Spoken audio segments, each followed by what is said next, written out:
En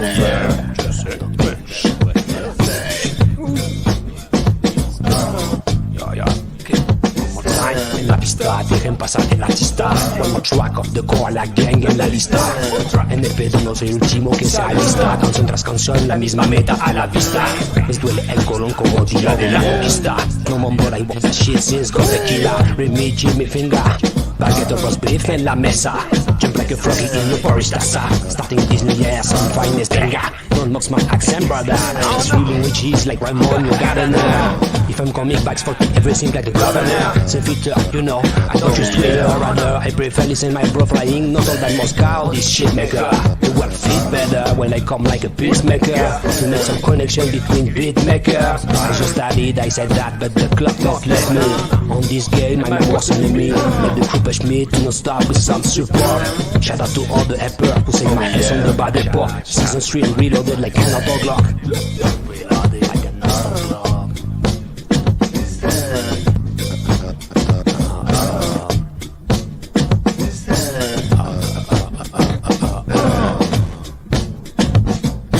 When I say koala, you say yeah. Koala king, koala king. When I say koala, you say yeah. Koala king, koala king. If you don't mind, just say fam, just say fam, just say fam. Remy MC, Jimmy Finger, la crème de la crème.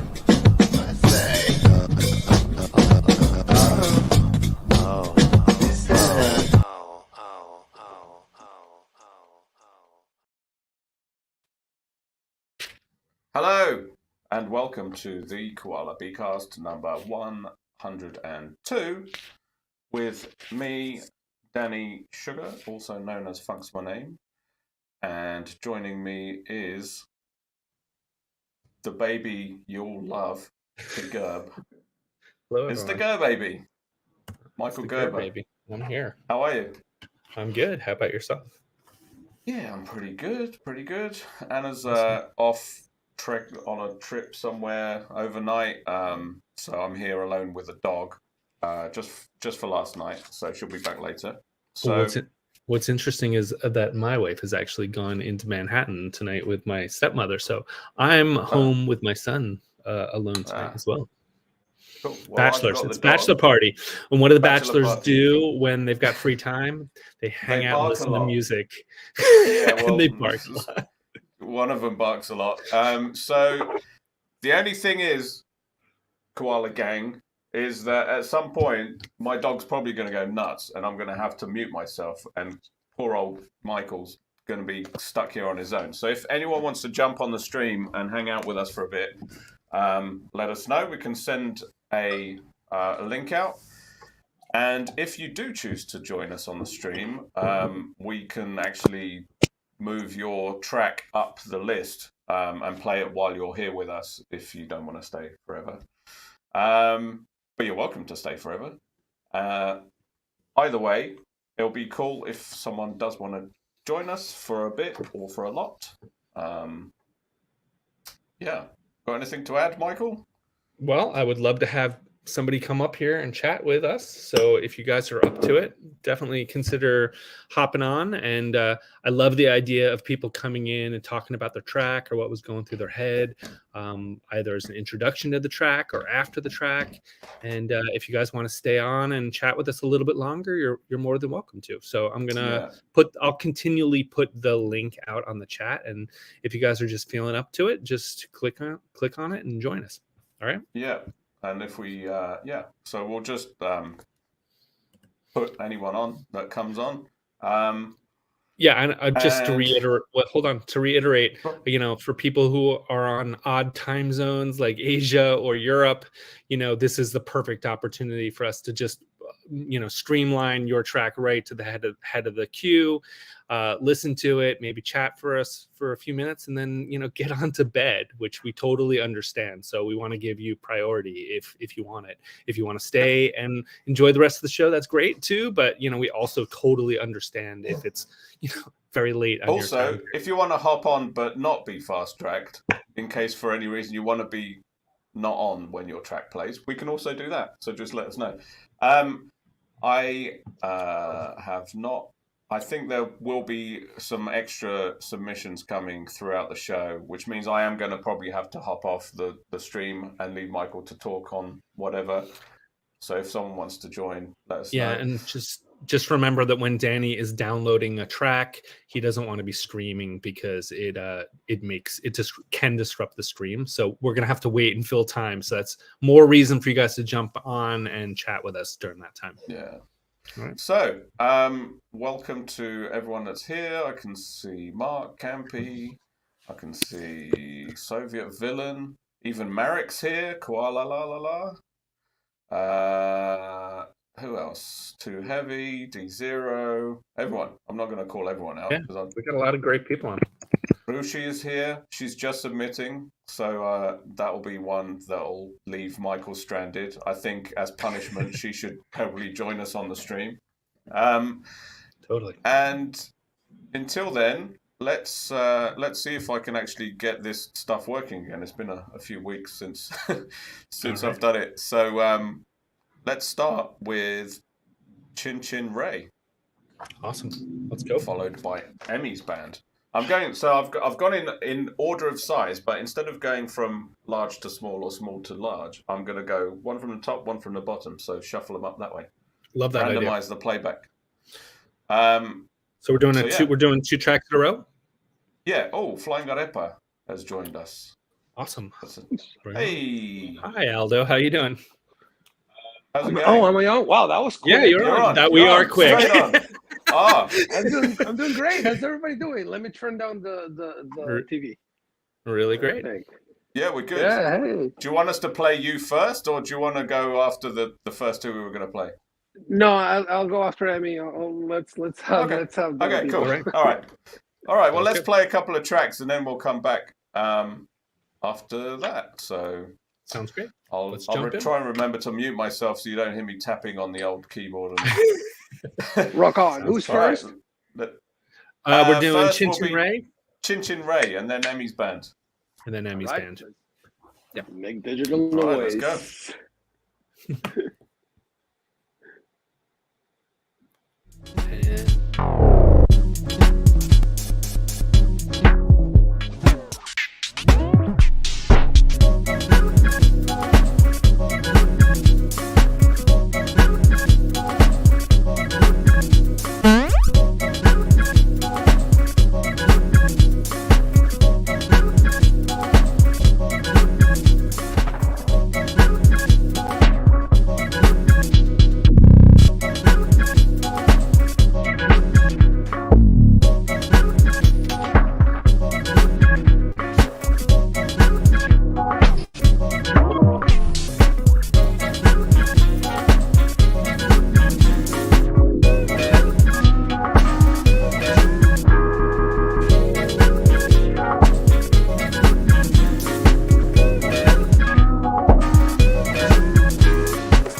Wow, really nice. Yeah.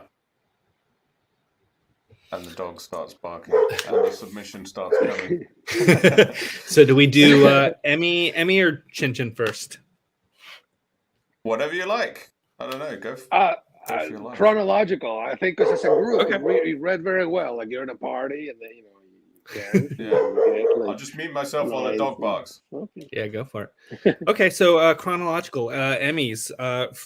Somebody had mentioned that it was really beautiful. I noticed almost immediately that she led with the guitar, which normally I always think of Emmy stuff as being very drum specific, drum centric.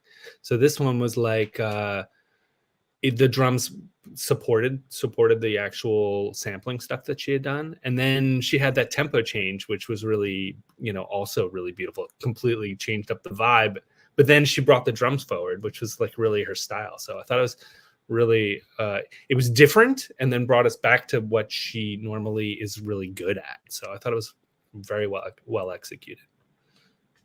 Yeah, I wrote her a comment, the queen of broken beat.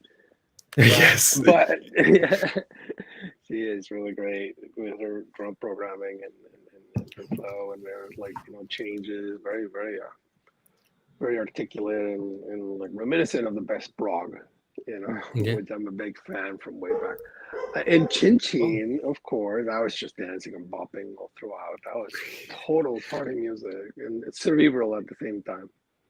Yeah, my kind of party music.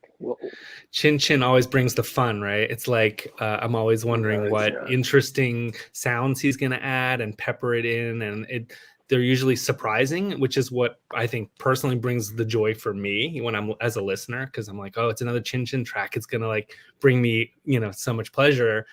What's he going to add, and this one absolutely had that, in spades. Also another really interesting and dramatic change up in the middle of that track, which was very cool. And somebody had made a comment that it reminded him, I think, of the 40s, but it definitely had that old fashioned sound to it, which was really cool that he brought that into, I guess, which is a much more contemporary track. So I thought it was cool. Danny, you got anything you want to add? Or yeah, I just to add on Emmy's band, I really liked how the whole thing kind of fell apart in the middle and became really sort of sparse, and all that space, but still like the mood kept going, and then it came back with a change up. I really enjoyed that, not just sort of pushing through with a beat. That was really nice. Really nice chops. Chin Chin, I put. Obviously, playful effects and a lot of fun. That's what he's known for. So yeah, I really enjoyed both of those. The dog was barking totally. at the end, so I had to. So I've got Das Goods and Rushi downloaded. No, actually, I need to download Rushi, but I'll do that when we speak between the next couple of tracks. Okay. So let's keep it moving. What's next? I think we should play Flying Arepa next, since he was gracious enough to join us. Let's get it over with. I think. Yeah. But do you want to talk about the track at all, or do you want to talk about it afterwards? Either's totally absolutely fine. Yeah. This definitely requires an explanation, I think. I just fell in love with the guitar loop. I figured it out, and I was like, "Oh, this is so great!" So I did some other stuff. But I was super sloppy in recording it. I recorded it with the iPad on the bed. It was horrible, right? I see you recorded your own guitar. Yeah. On top of the very inspiring first loop that FKJ does. And then I brought a very famous reggaeton artist from Puerto Rico. I brought him in as a feature, but I think we're gonna probably go back on that decision. So everybody enjoy life, okay? Rapid guitar and stolen superstar. That's hilarious. Well, I kind of like the idea of you just recording it in your bedroom, because I think that's kind of what makes what we do so much fun. It's like we can do it anywhere, and it doesn't have to be always serious, right? We can just have fun with it. So I'm glad you did. Yeah, totally. Way. You guys want a studio tour real quick, or yeah, sure. Go for it. Yeah, go for it. All right, let's see if I can change the camera around. Oh yeah, I can. Right, but right. No, I can just turn it off. Bedroom, right? No, I can just turn it off. He's gonna show us his best. Yeah.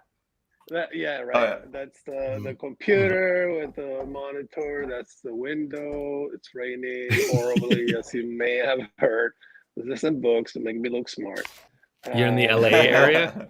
It's my old Quattro. I'm in the San Francisco Bay Area. Oh, okay. Yeah, it's been raining like crazy up there. That's my old Quattro. I sat on it like years ago. I have a new one, but that's just like for props and videos and like smashing it further, for shock value. Awesome. That's my guitars, and that's you guys. Check it out. Say hi. Hey. Hi, me. Hello, me. All right, and then there's the call, guys. Wait, which way? That way. Yeah, that's like the main ones I play, and there's some. It's my kitchen, and nothing's going on right now. There's like some congas that I had to rescue from the wet garage. And, oh my and gosh! like right here, I found while I was doing that, I found all this like percussion toys. So those are yet unsorted. And then my latest crush is where am I? Oops. I don't know. We lost him. Got cut off. He did. His latest crush was too exciting. Oh, here he is. He was swapping the camera. Yeah, I accidentally summoned Siri, and Siri took over everything. Hilarious, as I want to do.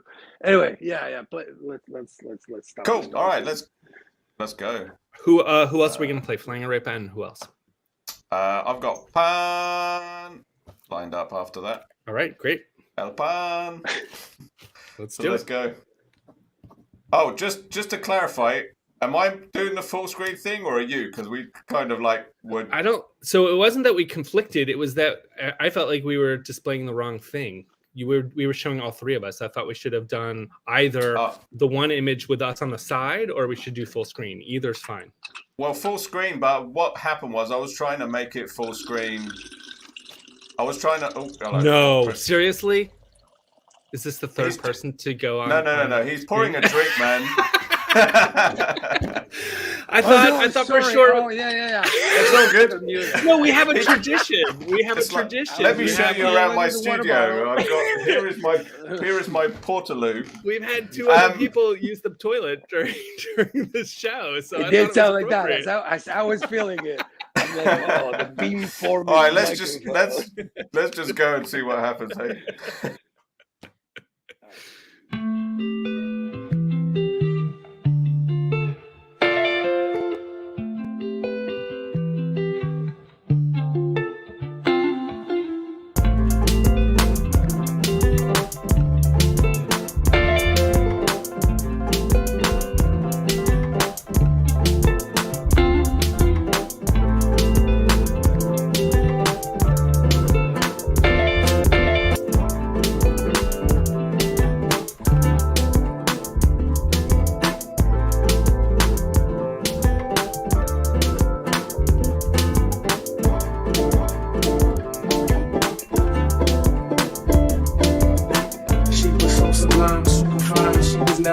Strutting in the hills or her slides, either way, eyes on her every single day, week, year, everyone wondering how she does it with no fear, all that confidence. Was it heaven sent? Does it come within? Does it come from out? I don't know, she'll just have them running out and in. Man, they want to sin, talking deadly sin with bitches lately, I don't understand. La máquina de museo, la pasé, la parqué, la galleta que pela.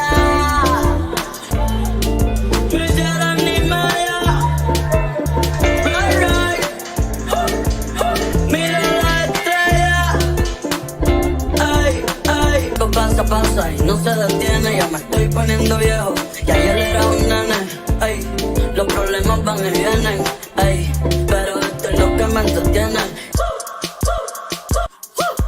Ay, ay, ay, ay, ay, ay, Bad Bunny, baby, baby.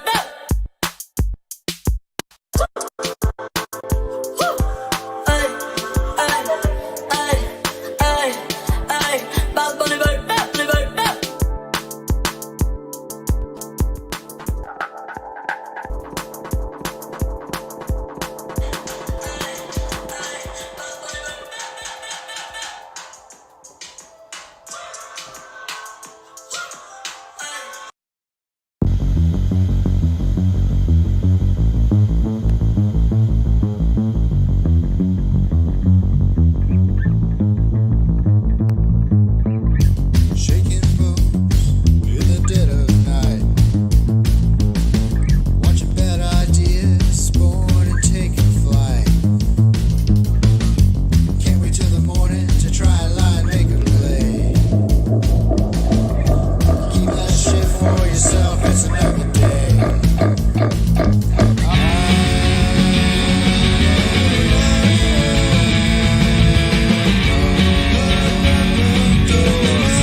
Nice. Awesome. That was good. really amazing. Cool. But we have to talk about Flying a Rapist track first because that was a nice pairing. Like, it's funny how these pairings work. Like, no, so I really like that both these guys add a lot of their own instrumentation into the thing. Totally. And it goes well together. We always get the happy accidents like that. Yeah, Aldo, your track was fun, man. It was good. It was really good. And I enjoyed all the... Like, I really like how you put all your different South American influences into your flips. It's great. Yeah, thank you. It's a reggaeton version of the original track. I mean, I just had like the main vocals play. I stole their Rhodes loop, their initial electric guitar loop. Is absolutely lovable and very crisp, very well recorded. Mine sounded like on top, fluff, no. And then I get Mr. San Benito, Bad Bunny, like the most famous artist of the moment, right? I'm afraid they're gonna strike down on with great vengeance unless we remove that section. So it'll be all right. Usually it's the videos that get the copyright strikes. But and now but the rap sound really well too. Huh. Yeah, I think it's more the visuals that it gives us strikes about normally, isn't that right? Isn't that right? So all right, well, we'll see. Well, so for my comments for Aldo was that the beat was really infectious. I really liked that the rhythm section that it had going. It was just really fun. I thought the vocals fit really, really well because they just continually like upped the fun of it. Like it made me just equally as excited for the rest of the track. So just overall, really liked it a lot of fun. And I love that you add your own musicianship to it. You know what I mean? Like versus me, where I'm like, the thing I'm adding is like weird electronic, knob twiddling, right? I'm not like playing an instrument. So I'm always love it when you guys do that. So I always say that's your instrument. That I agree, but I'm just saying, I'm impressed when I see other people pull out an instrument and actually add something that they played themselves. I think it's awesome. Yeah. And then to make the little guys play in the thing, that was tricky, It took a while. Right? I had to think about it. I was like, okay, first I have to put the fake head on me. And so that I did that with the app, the built-in app that's in every phone. It's called Clips, right? So I did that effect, and then I imported it, and it was kind of like, wow, okay, so now what? Keep it, and like the screen would move. And I'm like, okay, I have to move it with the screen. So that part was fun, really. And then, I recorded the thing, not when I made the video. The sound was recorded, however badly, on an earlier session. So I'm like trying to play to my own performance, and I'm like, I can tell it's like super late and super bad, but whatever, Thank you. Yeah, thank you. I'm gonna have to start singing, to avoid copyright strikes and things like that. It's like, why not? I should find not only to avoid copyright strikes, but we want to hear it. Yeah, Rushi will love it. She wants to. I think she wants to hear every single person's voice on this at the show by the end of it. I wanted to, and Rushi and Matt and Jimmy Fingers are great inspiration and really and the bands you guys sing too. That's freaking amazing. Yeah, Bennett's always singing every week. It's amazing.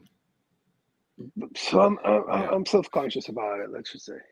Well, so I used to sing as a kid, but now when I sing, it never matches anything that I play. But it's kind of actually, it's not that the flip challenges are easy. It's just I know how to do it now. So actually trying to figure out how to make my icky voice match the music is now a harder challenge for me. You know what I mean? So it's kind of fun in a weird way, I mean, the thing is, at the same time, like if you run your vocal in and then run your weird effects chains on it just to make it part of the thing, that in itself, you don't have to have like a nice clean vocal on top. It's just that you're going to use your voice. If you use your voice as an instrument, even if you add effects to it, that will add something, and then make it fit the Gerber sphere. You know what I mean? Sure.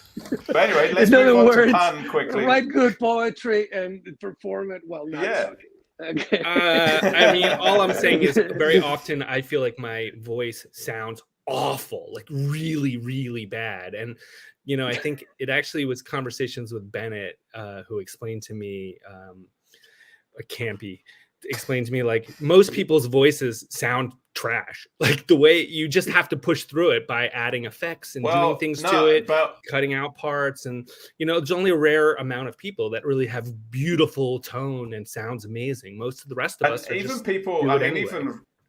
even Baruch says, like, she doesn't like hearing or at least letting other people hear her raw voice. But because while you're recording, often you'll have effects on, and even if you're singing with delay and reverb on, that will make you perform in a different way.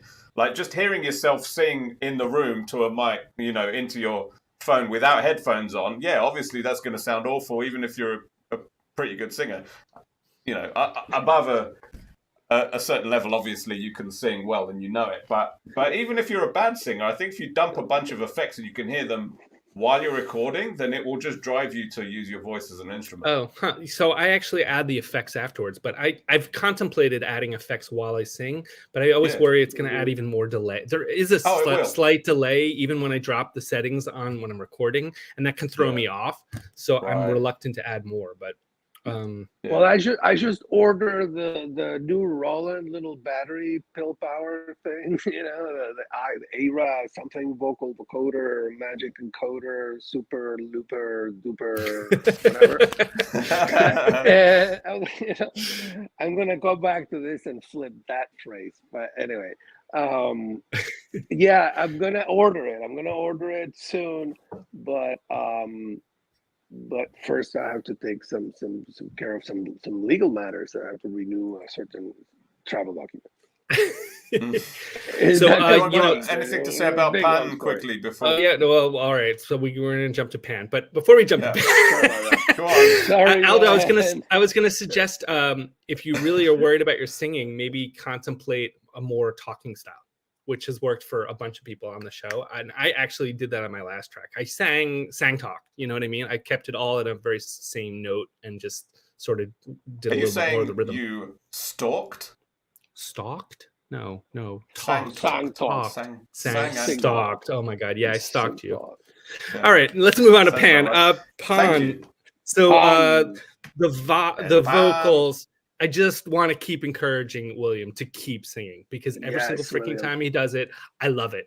And he's a perfect example. It's like, he is a perfect example of what we're talking about, Aldo, because it's like, you don't need good tone. You just sort of need to have the right attitude, and the distinctiveness of his voice is what's so beautiful about it. It's why we love hearing it. You know, when I hear it, it reminds me of William, which is cool, but also just the actual sound quality of it. It's not about sounding beautiful. It's about, like, you know, just the joy and rapture of making really awesome, fun indie music, which is what they did this time. The indie vibes on this track were just so much fun.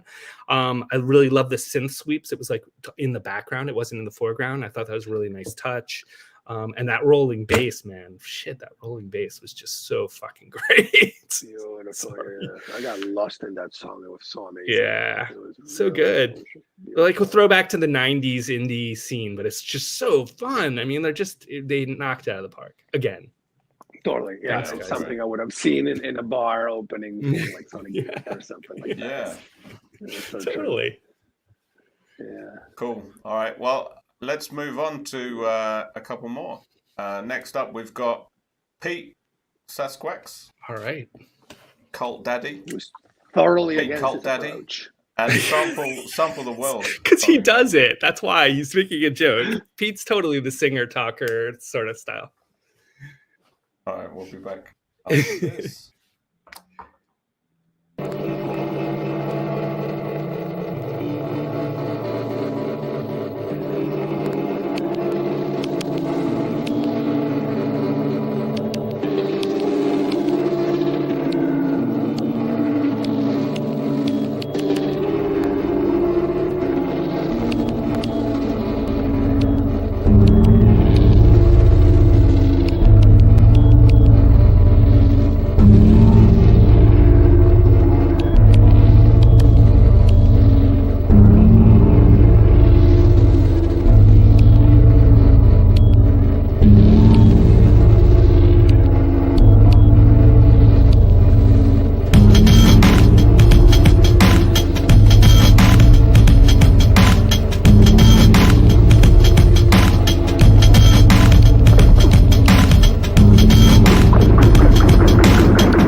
nice.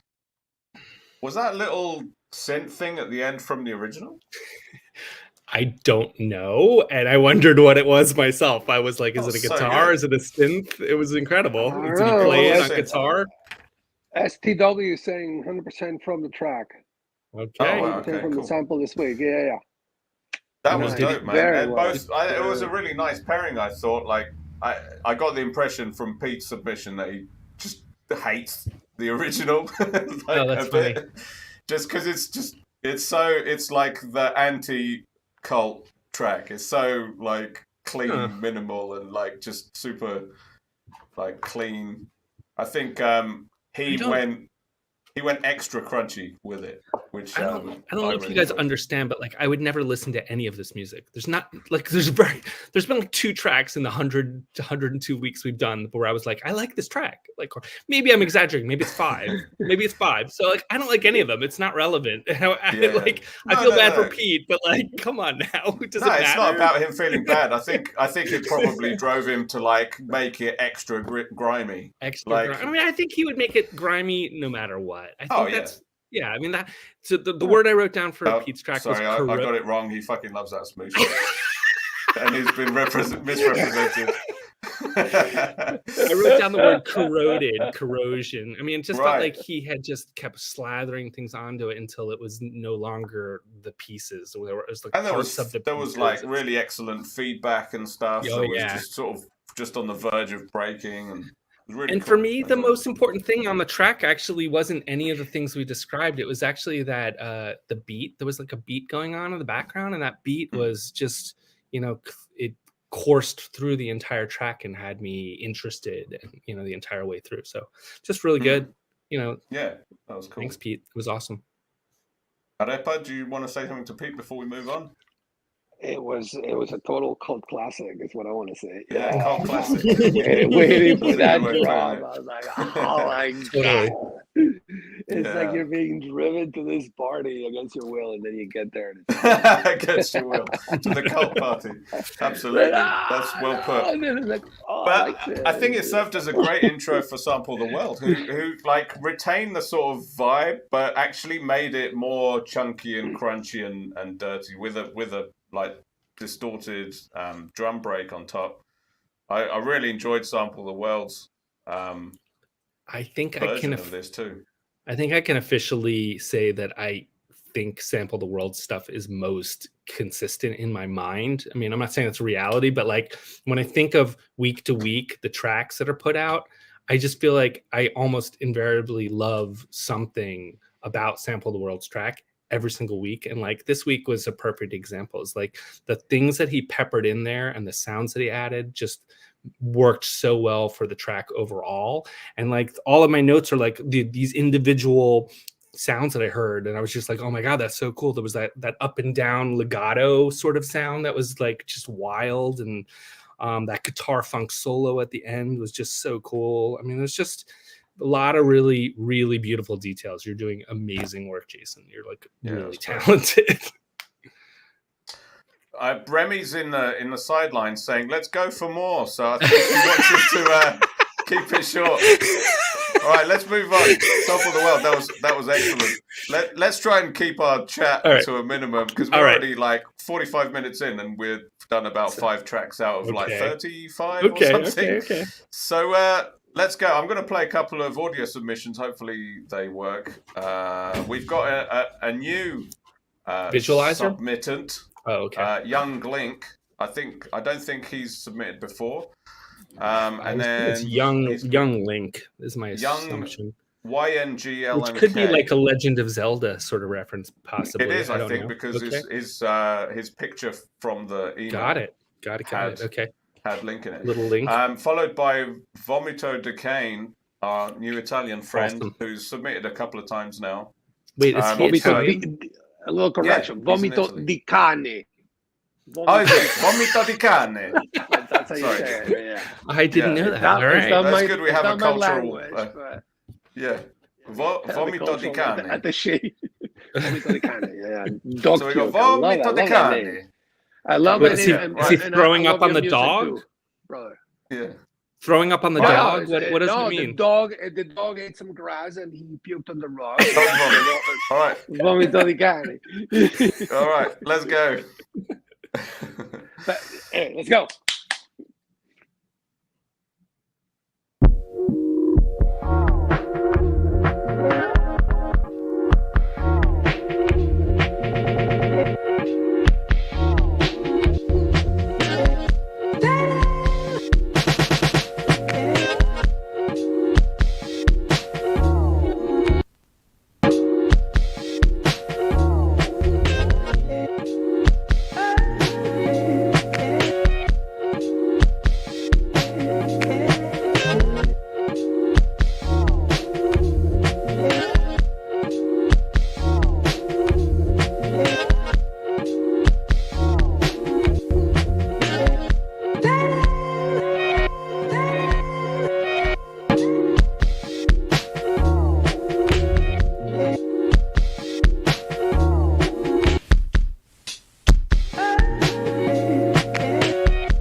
Baby, you know that I got you. I can never stop you. I will never stop you. Cause you know I'm crazy for you, baby. And you gotta know, every day you got me all feeling like, baby, you know that I got you. I can never stop you. I will never stop you. Cause you know I'm crazy for you, baby. And you gotta know, every day you got me all feeling like.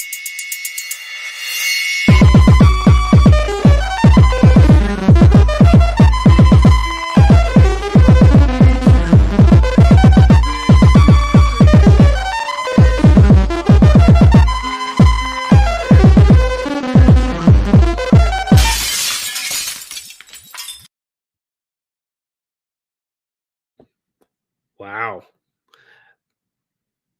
You Yeah. gotta do it. Aldo's got to come off of mute. That one Yeah, it was was- excellent. yeah, right. I mean, he called the track "What the Fuck I Did." I think he probably means "What the fuck did I do?" So But- this is the problem with Aldo when you say that we're going to talk about the first track chronologically, but then the second track is like, how do you not Well, we talk don't about have the to talk second about track? it. So the other thing is Oh. quickly, just I got an email from Young Link Yeah. while his track was playing, What did he say? saying because I invited him to come on the show, and he Hey. said that he would love to. And she Let's said, hope he "Shit, comes. he said I probably could. What time? I'm a father of 3, so if I squeeze it after bedtime, I'd love to." But then he said, "Shit, did I miss it?" But this was like 2 minutes ago while his track was playing, which is a complete coincidence. That's crazy. So I just said, we're just playing your track now and sent him the link. So let's give him an opportunity to hop on while talking about Vomito de Cane. I think Jason's asking if this is a new contributor. I think Young Link, I think it's a new contributor, although somebody Young on Link the is chat new, I think, yeah. somebody on the chat said Vomit- maybe they had submitted in the past and we Really? haven't seen him in a while, but so I'm Oh, not okay. sure. Well, we may find out if he jumps on. He might jump on later. He may have to put his kids to bed first. But So yeah, just quickly, Vomito de Cane was pretty wild. Hey. Yeah. totally. But he went for it, and it was like 1 minute of chaos, which is like, that's cool, man. Like, if you're gonna give us a minute of chaos, we'll take it. Sure. I guess I felt like the beginning part with the vocoder stuff was more like I was waiting for something to happen. So while it was different, I didn't necessarily feel it was insane, but it was the second half when it suddenly started to shift and it became more like drum heavy, and suddenly things started to come in where it was blasts of sound, and then it was very Michael friendly. The second half was Michael friendly. It was like very in your face, almost abrasive electronic sounds, and then the crash of glass to end it. It was like, for me, that totally works, but I mean, it's very my aesthetic. So I mean, I'll take a minute of that once a week, any day. Totally, any week. Totally, bring it. Yeah, for sure. It's totally punk rock and totally. Yeah. But again, I feel like he was probably, I don't know if he doesn't like the sample or like the. When I say they don't like the sample, I mean it's not their cup of tea. Not necessarily like he struggled with the sample, but it seemed like a bit of a middle finger, for the I don't know. For the vibe of the original. I guess because my brain doesn't work that way, I don't necessarily associate it as a middle finger to the song. To me, sometimes I just follow whatever the sample gives me. In other words, I may do the smallest little chop, but then I'm only dealing with that chop. It's like I have nothing. I'm not even thinking about the rest of the song. I'm just thinking about the one piece I'm currently playing against, right? So I don't know. Maybe that's just where this piece where he started led him. You know what I mean? I don't necessarily know that it means they don't like it. I don't know. Bad News says, how can someone new hear the original sample? So every week we put out a sample unless we're doing something different that week. And so join us on Discord. Go to withkoji.com/Koala Beatcast. It's at Koala Beatcast. I don't know why. I always get that wrong.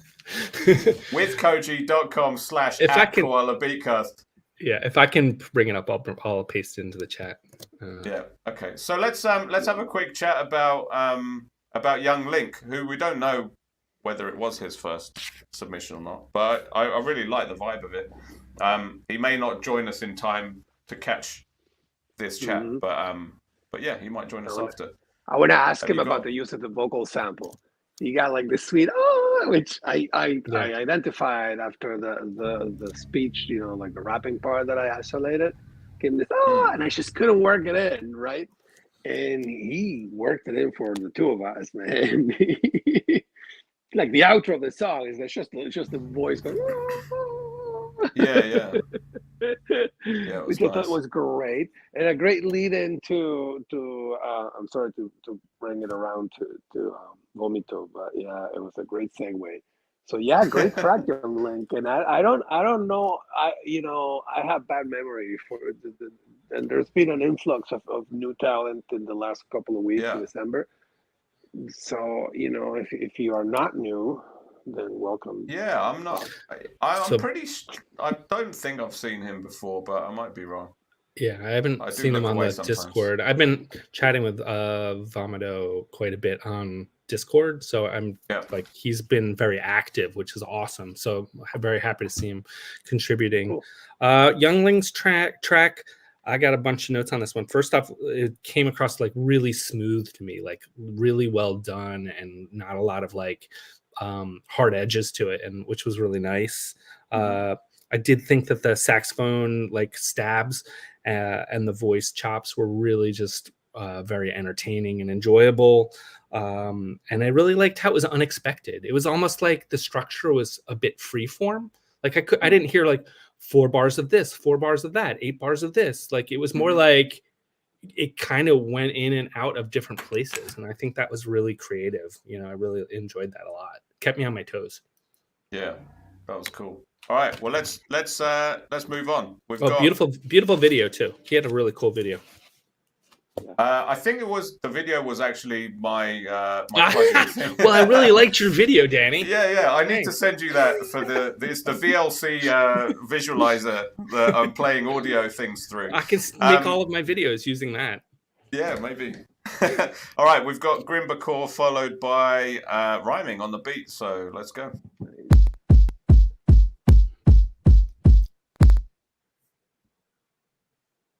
Sorry, that was so smooth until it wasn't. Oh shit! Oh no!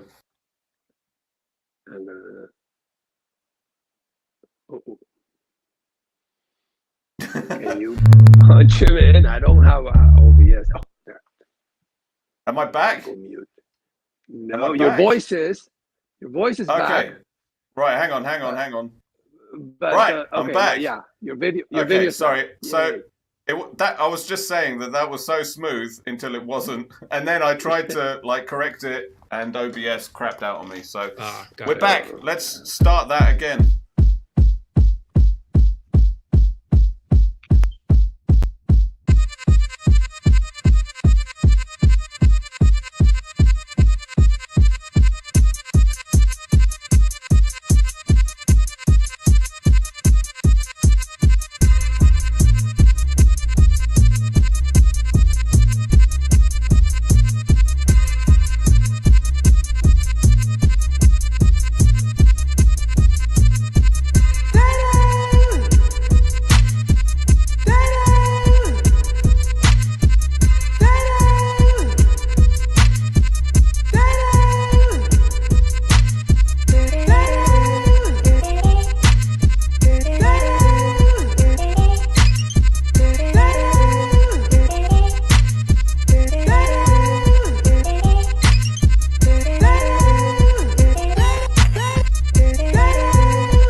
Really wonderful. Nice. Amazing instrumental track from Miami. Yeah, but you Wow. have to talk about the first track first, Al. Grim. All right, let's do it. Yes, my friend. I'm gonna hold it against you the entire episode. Yeah, it's true though. It's easy to forget because the last one gets that advantage. Yeah, exactly. Has your Home attention. home team advantage. Yeah, totally. I really love the tempo on Grimbacore's. Just that super fast tempo had me like bouncing immediately right out of the gate. I like how he leaned into the vocals as well. You know, like the music might have been from the sample, but I wasn't clear because it's like a smaller chop. But the vocal was very clearly from the sample, and it just sort of leaned into it. It was pretty awesome. Really good. He said it was super short. He did it in 90 minutes. I can't do anything in 90 minutes, so I was impressed. Right, it's a challenge. I totally embrace it. Yeah. And I think that the time lapse aspect of it is. He said 100% of the keep samples. me honest. Yeah, Okay. he said 100% Time of the sample was from the track. He said. No, Just time lapse felt like it was probably longer than 90 minutes worth, though, right? But maybe it wasn't. I don't know. If you want to, I don't know. if you want to challenge him on that, you can. You can No, do the I don't. calculations. Well, actually, I just checked. It was 1,400 frames divided up by. Yeah. Yeah, Oh, that nice. was We great. got Youngling. Should we add him to the track? Are we done Yeah, here talking? he is. Yeah, are we done talking about? Hey, Well, hello, welcome. welcome to the Young stream, Link. Young Link. Hey guys, might How's get it some going? kids in the background. That's no all good. problem. Are they Where are you not from? not asleep yet, huh? No, I Yeah. haven't even made it to bedtime. Was this your first submission or not? We were. Yeah, just this is my questioning. first submission to the Awesome. Beatcast. Oh, cool. Yeah, Welcome. That's awesome. Very cool. I've done Well, other welcome. challenges before, like DB's Diner and stuff like that. But Yeah, first time Welcome on to the Beatcast. family. You're Thank you. now Cool. part of the Thank Koala family. We appreciate having you. Thank you very much. Yeah, koala is honestly probably my main weapon now. So Awesome. Yeah. Yeah, we're pretty much everybody in the group is like that. I use a lot of other tools, but without Koala, I couldn't do everything else. So exactly, yeah, for get sure. them short, quick ideas out. Yeah. Work on later. Yeah. And then when you start using it in are you on iOS or Android? Yes. Yeah, Oh, iOS. iOS. Cool. Nice. Yeah. So yeah, it's there's loads of room to grow with Koala. Just to be able to start plugging it in with all sorts of other things. So that's all cool. Yeah. And I actually typically I'll run Koala through the SP. So Oh, nice. Oh, cool. We Yeah. got a bunch of SP users in the group for sure. absolutely, I think it's like a natural, Oh, natural so cute. enhancement, you know. Love Double that. duty. Yeah, you're doing That's cool. double duty on the stream. Love it. Oh yeah, man. Yeah, Aldo had a question for you about your track. Yeah, Didn't you, Aldo? I did. did I what? You were going to ask Not him on the about the spot at vocal. all. Yeah. No, you mentioned you wanted to ask him about the vocal chop or something. I don't know Yeah. if you remember the Oh question. no, I just wanted to highlight that he's zeroing Ah. on a vocal chop that I cut neglected out, to include, yeah. even though I loved it. I was like, oh, I gotta work Yeah. this one in, and then I forgot. I just got like distracted and like you know, doing a million other things, right? So I had a, So you I used did it. I have- love it. I did have a question though. So I was really impressed by overall the freeformness of it. And am I making that up, or like, because I couldn't feel No. any pattern to it. I felt like it was constantly evolving and changing. I kind of made a comment like it didn't feel like you were just doing 4 bars at this part and 8 bars at this part, but it felt like it was constantly moving around. Like I couldn't Yeah, tell correct. what the, Yeah. yeah, Actually, that's a cool. big thing of mine, I'll at least get like, I would say a minimum of 2, but usually at least like 4 patterns with the same, at least similar drums Yeah. going on, and I will just go crazy with the chops and micro chops, and and then while I'm recording the song, I'll hop back and forth That's between awesome. those patterns to kind of Yeah. just mix it up a little bit. That's really cool. Yeah. Danny loves That's to what I do love that. about the Koala the most is the fact that it doesn't restart patterns when you switch between Exactly. them. So you can really just mix stuff up. Occasionally Yeah, you get I people even upset about actually- that, but sorry. no, go No, on. I You go. even actually like to do like however long my track is, make an empty bank with that too. It's just easy Oh, yeah. muting instead of Oh, yeah, using cool. the gate. Yeah, that's a cool tip. I've never even thought of that. So there you go. Did you want Welcome to to? the Koala family. Yeah, welcome to the family. Yeah, Did you? welcome to It's the totally family. up to you. Did you want to introduce yourself, like your actual name, like where you're from, or Oh you yeah, man. cool with My being name's Young Josh. Link?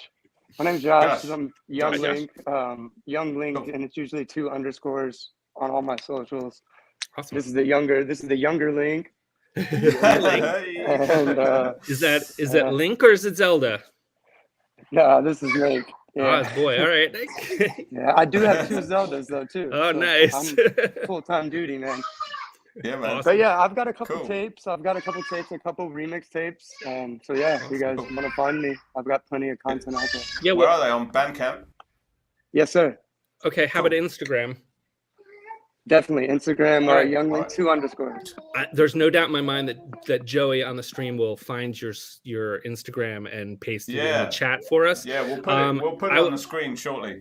I would also Soon as encourage you, if it's possible, or whether you're a Discord user, to find us on the Discord if you're not already. Yeah, I did that this morning actually. Awesome. Yes, sir. Great, cool. Yeah, Cool. a lot of what we do in the background is happening on Discord for sure. So cool. Nice. Well, welcome to the Nice. community. Well, thanks for joining Thanks, us, and man. feel free to Yeah. hop in or out as need be. Cool. You know, with your parenting. But if you're thank you, guys. sticking around, then you're welcome to. I'm going to play Benjamin next, followed by Core, because I know Benjamin doesn't like us talking too much. So I'll give him the opportunity Really? to have his track heard and then hop out if he needs to. All right. So let's go with that. I'm going to hop out. All right, nice Bye, meeting you. man. Nice to meet you. Bye. See you Thank you, later. guys.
wondering how she does it with no fear, all that confidence. What Was it heaven sent? Does it come within? Does it come without? I don't know. She'll just have them running out and in. Man, they want to sin. Talking deadly shit with Mitch's lady. I don't understand why she hit them like.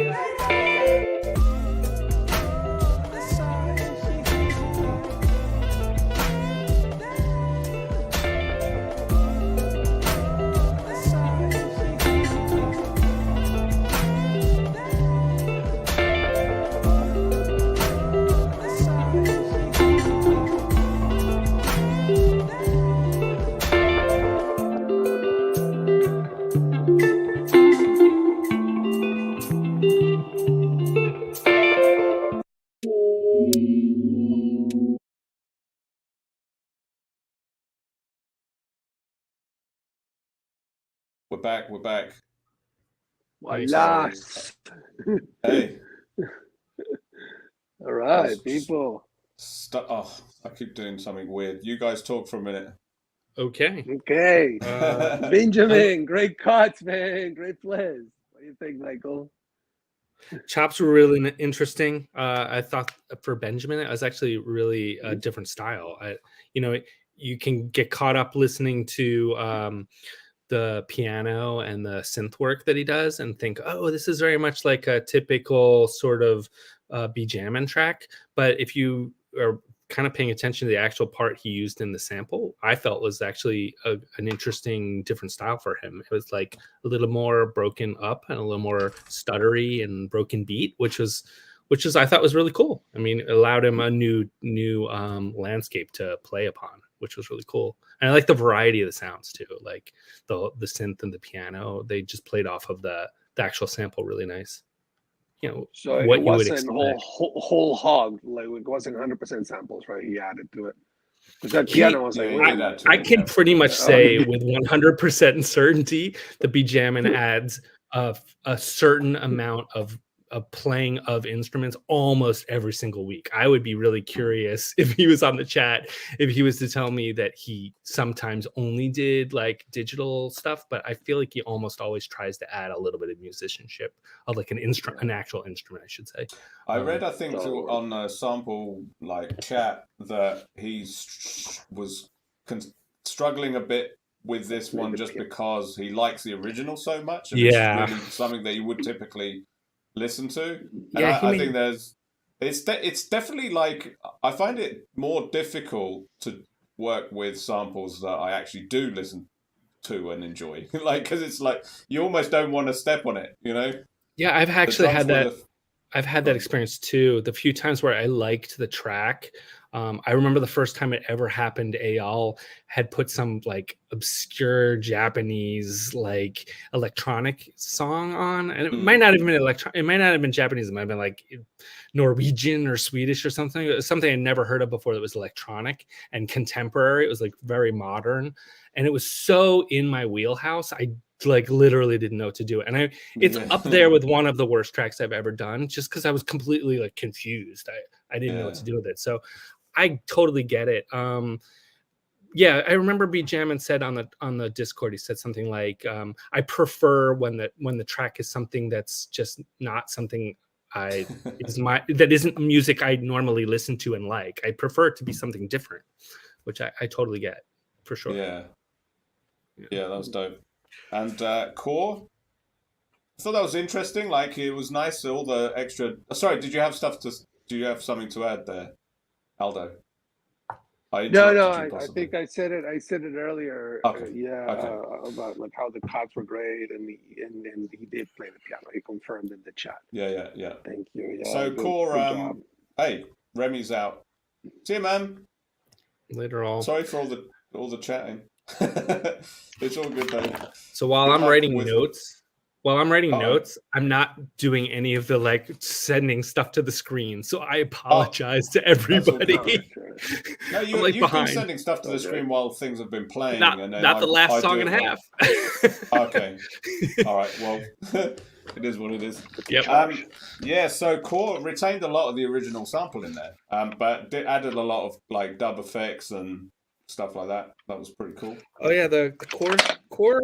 You know what? One of the things that we're always comparing the one track to the other track, but the sound spectrum of Bijamin's track from Core's was so radically different. For a moment there, I was like, "Oh, are we listening to a commercial?" Because it was just like I'd heard a completely different like volume and tone and texture. Yeah. I was just like, "What happened?" I found that really like interesting how different the sound qualities were. He totally changed up the vibe of the original, which I thought was really cool. I thought the vocals that he added really helped that quite a bit. And he was doing something really interesting with the reverb. I think he's swelling it up or something, but it really added a really interesting, it contributed to the vibe he had already had going. So I think it might really have cool. been a dub effect, but dub effect, cool. Yeah. That was cool. So, yeah. Anything to add before we move on, Aldo? Or? Yes, I love Core's track. It reminded me of soul music, but it was like psychedelic. So it was like some Pink Floyd meets Barry White. I hate making those meets comparisons, but it did remind me of those two sounds. Congratulations, both artists. Nice. Cool. Well, wait, hold on, I'm confused. Did we talk about rhyming on the Beats track? Well, we started to, I think, just as Young Link appeared, and I think we might have. Somebody wrote it a comment on the chat, and I'm like scrolling through, and I'm like, oh wait, did we forget? And then I flipped to my notes, and I'm like, wait, we didn't talk about rhyming at all. Rhyming. Sorry, dude. I made an instrumental. Rhyming has had like an awesome snare. That's the thing that is like really stuck out to me, like the reverb on that snare with a long tail. But read your notes quick before we move on. Go on. Yeah, we talked about Grimba Core stuff, and then Youngling came on, and we just completely never got back to it. So, Campy loved his bass line. Go on, read your notes rhyming quick. on the beat. I want to just always focus on the fact that Matt is an incredible musician. I sometimes think we forget 100. about that because he's so accomplished at just rhyming on anything. Like that's his thing, but that's not actually his thing. His thing is he's an amazing musician and can do incredible stuff on his iPad and then can also rhyme on everything. And when he does a track where it's mostly instrumental, I really appreciate it because it reminds us, it's like, stop listening to the gimmicky, I don't know, that's not the right word, but like stop only focusing on his vocals because the man's also really accomplished at making music. It's just so good. It was like such a head bop for me personally. It was a very head bopper, I was like feeling it. So just great track. And his mixes are always great. And like the thing is, also at the moment he's doing this 365-day project, and he's actually posting daily videos of how he's producing the tracks, whether they're full length or cut down. He's really putting himself out there. So shout out to him. Like that project is not something I could like to take on, and much love and respect to him for doing that. I really enjoyed his 365 that he did a few years ago. To be honest, I haven't listened to the entire thing because I caught up to it so late. But I like that it felt like a diary of his daily process. His second, this is his second. Is that true? Really? This is his second year of doing a song every single day. That's incredible. Yeah, no. But I don't think he did them back to back. So he did the other one a few years ago, I think. Okay, it's still incredible.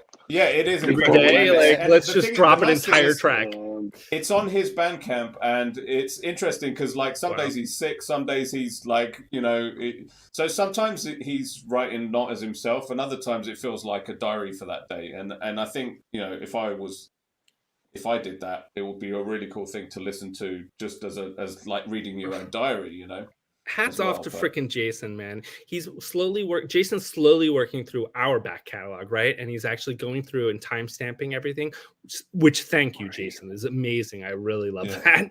But he's actually making it through 102 of our episodes, which is incredible. But then look at this comment. He's also going through all of Matt's back catalog, which we just established is over 365 tracks easy, right? Incredible, dude. Hats off. So far, good luck to you, Matt, on that project. It's just crazy. He's already 14 days in, obviously, into the new year, and he hasn't fallen off yet. And I don't know if I would have lasted this long. But also, I he's got wouldn't all the even, like, plugins. I wouldn't even pretend to start like a daily thing. Yeah, me Because too. I know I would I can't might, do that. I might be able to do fail like by a. January I might be able 6th, to do a dude. month if I knew in advance and I committed to it. But Well, there is a thing called January, and you do Yeah, know that's it's going to going on. happen next year. Yeah. Just saying. I didn't know January. I never heard of it until I What? started seeing people this year doing it. What? Yeah. Okay, I I've seen it for the last 2 years. Every This is my time I third start year. one of those challenges like November or January or, yeah. You're like 2 days in and like fuck it. you know, like in the Blender community, we're like, okay, texture month, you know, let's model Rust, you know, like, yeah, it's Rust. Let's model cheese. And then I was like, Rust, you know, I would suck at it gladly. Rusty cheese. So back to the subject. Yes, Matt is an incredibly gifted producer. And he had to hit us over the head, but like, you know what? Take that, like no vocals, you know. And I was taking notes, of course. I was like really close to the screen watching the little plugins. It was like, aha. Yeah, you know, there comes a time like, and he's got so many plugins, but like his fluency of just making music means that nothing gets in his way, which is hats off to him for sure. So Remy has just left, but I was about to play his track. I don't know if he's still here or not. I'll play Remy's track, and he'll be followed by Hegrund. So let's go.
back.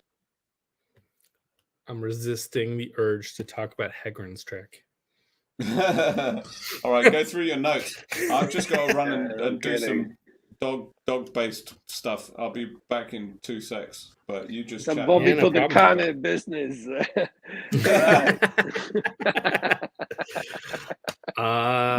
Remy's track. I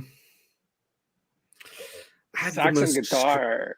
Yeah, I have the most strange notes. Mine is like sax and guitar too. Harmonica, which Yeah. I'm sure there wasn't a harmonica in it, but I kind of heard some woo sound, which was like filter sweeped, which was really interesting. I just found that was really cool. Like, where did he get that sound from? You know, like part of that was what interested me, is like, well, where is this stuff coming from? You know, the saxophone was Yeah. really very cool. He had that siren sound, which completely contrasted the rest of the song, because the rest of the song had like a lot of softer edges and was more beautiful. And then there was this like almost in your face, like almost reggae sort of, siren sound, which was kind of cool. I mean, I liked it. All right. So yeah, definitely, totally 100% agree on the edge that just differentiated what was otherwise like a sexy groove, you know? Yeah, sexy groove. So our man Totally was sexy like, groove. you know, like, yeah, try this on your partners and you let us know how it works. And then he'll be like, good aggressive. Was he gonna, Yeah. you know? I love Totally. that. It was very Remy. It was very Remy. Yeah. After Yeah. a couple of months, I think I can say that. It's Remy then- always delivers. Dano, you wanna chime in on Remy before we move on, don't you? Danny, you want to say Are anything you back? about Remy? Me? Yeah, I'm back.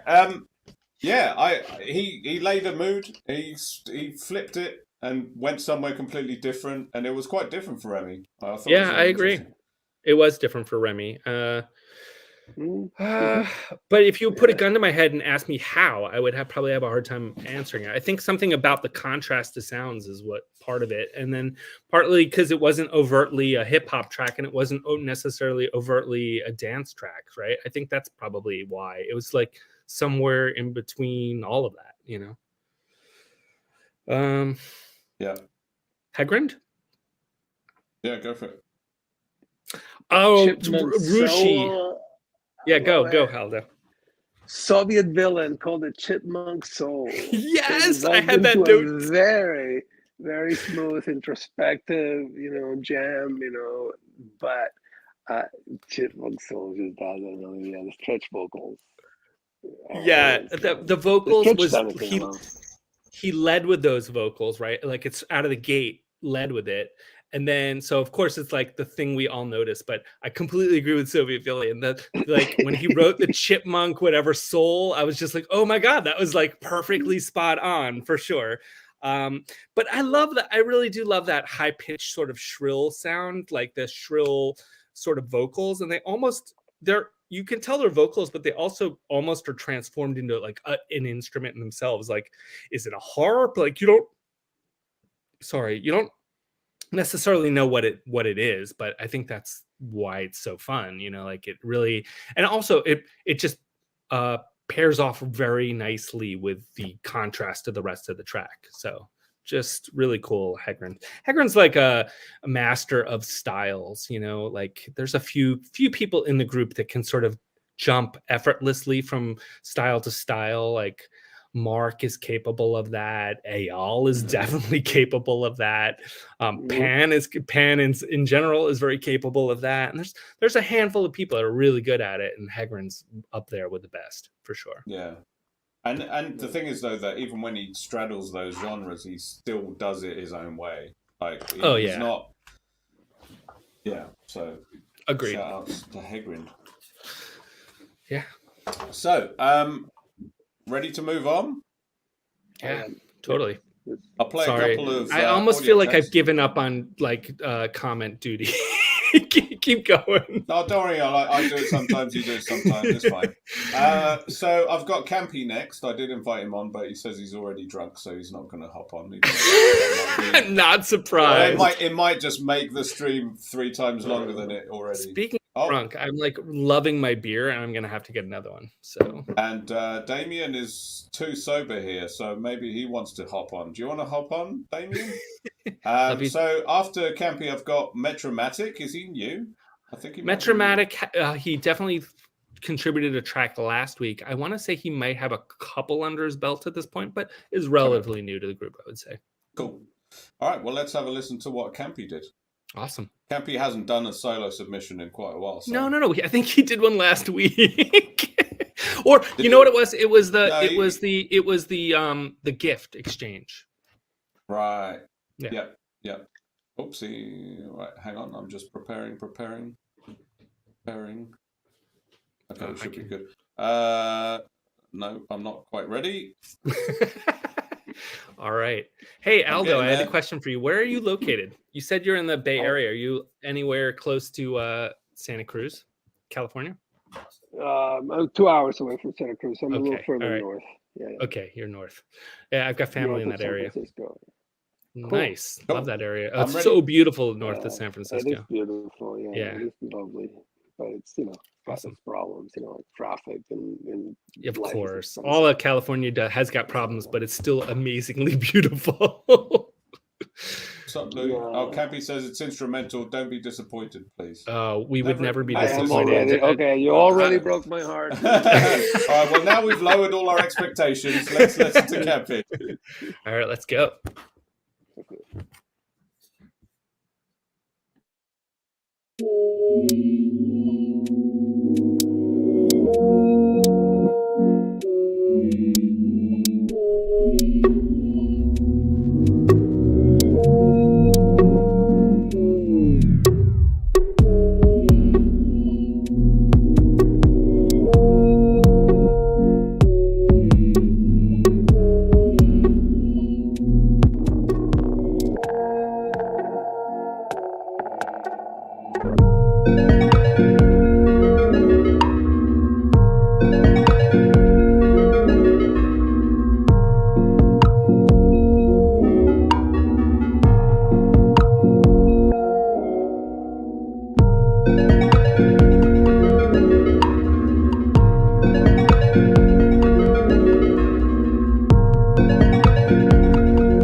Nice. That was amazing. That was so clean, like such a nice mix. Yeah, Beautiful. I completely agree. So Campy, I really enjoyed Campy's track. Again, I took really no notes on Campy because I was typing on screen, but it was a really beautiful track. A lot of people were talking about like a lullaby and just chill and soothing. Like I think it's kind of soothed your soul. I always love when Campy, just like Matt, when he says, "Okay, my thing is singing, but I can make amazing music without having to rely on that," right? And well, I think I think his thing isn't just singing, like, and that is also what you're saying. But of course, that's exactly my point. That's the thing that everyone sort of like. That's the badge that everyone puts on him. But actually, like with Funk Moon Camp, he does a lot of the end of the process. He adds bass. He does like I played bass on one track and. Yeah, and also you guys plays bass in bands. I have to assume that for Funk Moon Camp that you're all contributing about a third of the music, the actual music, right? Because everybody's contributing like music to it. Yeah. Some of that is also is his music. But that's the thing. Like other than his vocal contributions to Funk Moon Camp, he does a lot more. Yeah. And it's nice to have him, like he's worried that people might be disappointed when he doesn't sing, but it's still really interesting, and he has lots of musical ideas which are great to hear. Absolutely. I guess my point is I love hearing when they don't rely on the thing they're known for, because it allows us to focus on the other things that they're capable of doing, which is so you don't get blinded by the much part. Yeah, totally. Yeah. Aldo. Where did you find the steel pan arpeggios? Those steel pan like arpeggios? What was that? That's a good question. Campy, you want to tell us where you came up with that? Campy, put it up on the chat. Come on. I mean, we're allowed to bring whatever we want to the challenge. And I think Metromatic also found the same like similar source, right? Yeah, that was true. I'm not sure. Metromatic. He's not sure what you mean. You'll have to describe it. 100% musical I can genius. roll it back. Yeah, you're like, okay, no, back to Campy. You're like the Brian Eno of this joint, like he produces just to show what he can do, kind of thing. But it's the most beautiful art at the same time. It's. I wonder if that's what Brian Eno is doing. I think Brian Eno is an amazing musician, and then also as a producer. I think it's but kind in of the 70s, when he quit Roxy Music, he had to make a career for himself. So he made some records, and he was like, some pop music, and it was. I love those. Those are my favorite records. I just want you to know I'm a huge of things to come. Yeah, I'm a huge Brian Eno fan, and those are my favorite albums of his. His vocal albums are like my favorite. I just want to listen to them over and over. So again. Campy's track just reminded me of those first solo albums where he was trying to play the rock and roll form, but he was still Eno, like weird as can be. For your info, I am not Brian Eno. I love you, Bennett, but you are no Brian Eno. I'm sorry to say, but keep working at this, and you'll be there. This universe, you got to start somewhere. You're the Brian Eno of us. I mean, Brian Eno was, far beyond where you're at your age, Bennett. But don't feel bad about that at all. Sample the world quote that just went by. Like Brian Eno, how the Radiohead would write the music and then have to learn to play it live. Yes, did that too in the 70s album, like the Fragile, Close to the Edge, the Eddie Offord years. It was all made with tape splices, right? And then the band would be like, okay, well, let's learn how to play the song live, Yeah. And they nailed it. To their credit, they did nail it. But it's funny how the studio can be such a powerful tool, such a powerful instrument. Totally. Anyway. Yeah. And especially now we have them in our pockets instead of having to. I mean, Yeah. Sure, there's a difference, but there is a difference. But the our power. studio in our pocket is much more capable. I'm not saying it's a better sound or better quality, but it's more capable. We have more tools and are able to do things that they never could. Like it's incredible. What was I going to say? The sound quality is amazing. I mean, really. Yeah, So I mean, you're Metromatic, quick. Nah, Metromatic. We'll get there in a minute.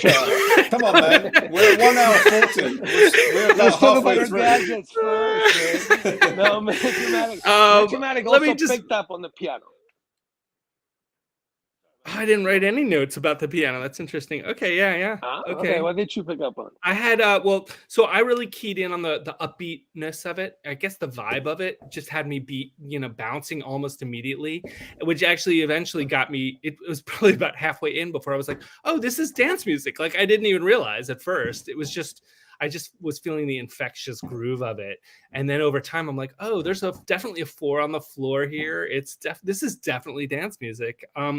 I thought that it was really interesting. I wrote down a lovely synth, but then as I was writing it, at the exact moment I was writing it, came in this unbelievably ugly synth. And I don't mean ugly in like it's gross.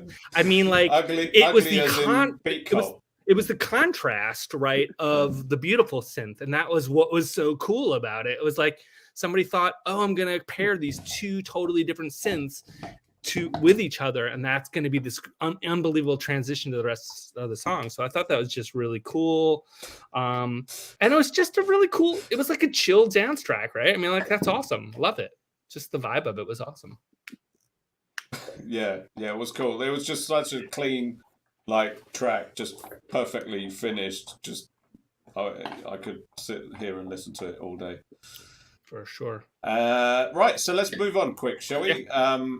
I need to count. How many cats does Flying Arepa have? Real ones or stuff? No, I don't. The real ones is a valid question as well, but these are fake. None real ones. No real ones. Okay, how many fake ones? I have no real ones. Sorry. Just how many? We have the cat and the Chihuahua. The Chihuahua's in the other corner. Oh, the Chihuahua. Okay, so we have two animals in the house. All right, good. Oh, that's cool. Adorable. Right, well, glad we got that sorted. They get along so well. Asked if do we have a music component to this show, or is it some tracks to play? All right, we'll thank be back you, after Jason. this. I appreciate it.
She was so sublime, super fine. She was never lying, strutting in the heels or her slides. Either way, eyes on her every single day, week, year. Everyone wondering how she does it with no fear. All that confidence,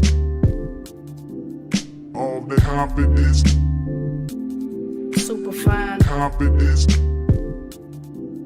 all the confidence. Confidence, was it heaven sent? Does it come within? Does it come run out? I don't know. She'll just have them running out and in. Man, they want to sin, talking deadly sin with Mrs. Lady. I don't understand why she hit them like confidence, all the confidence, super fine. confidence, all the confidence, confidence.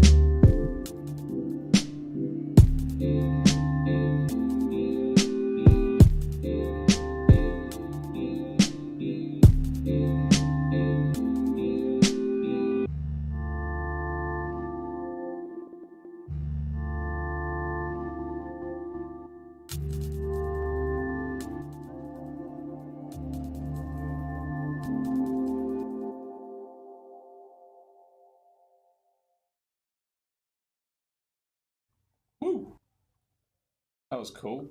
That was a nice track. Full funk. Yeah, very strong second track again. But Yeah. Funk Moon Camp, Yes. what an awesome track, guys. Thanks. Well done. Yeah. That's beautiful. Yeah. My memory of how it came together is pretty sketchy. I think I maybe did one quick sequence and then like Damien took and added some stuff to it, and it wasn't the first one in the project, but there was so much already there. I did the arrangement on Monday last week, and it was already kind of ready to be campied up. So Nice. so yeah, it seems like a really long time ago, but it came out nice. I like to give Campy time to do what he needs to do, and then he usually does it at the last minute on a Thursday or Friday. It is a race against time, you know. I don't got, you know, you probably have similar stories, but I do this in like my work breaks, my lunch hour, like at night when I come home and my wife is watching crime dramas on Netflix. I'm sitting next to her, just flipping all this stuff, reading you guys on Discord.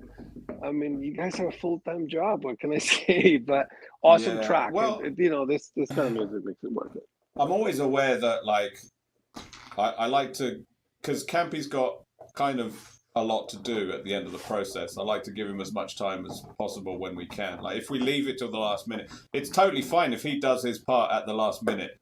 But if we leave it till the last minute for him to do his stuff, then that's not very fair on him. So it's good for us to try and get like an arrangement done in the first half of the week, and then let him do the rest when he gets time to do it. So, but yeah, it came out all right.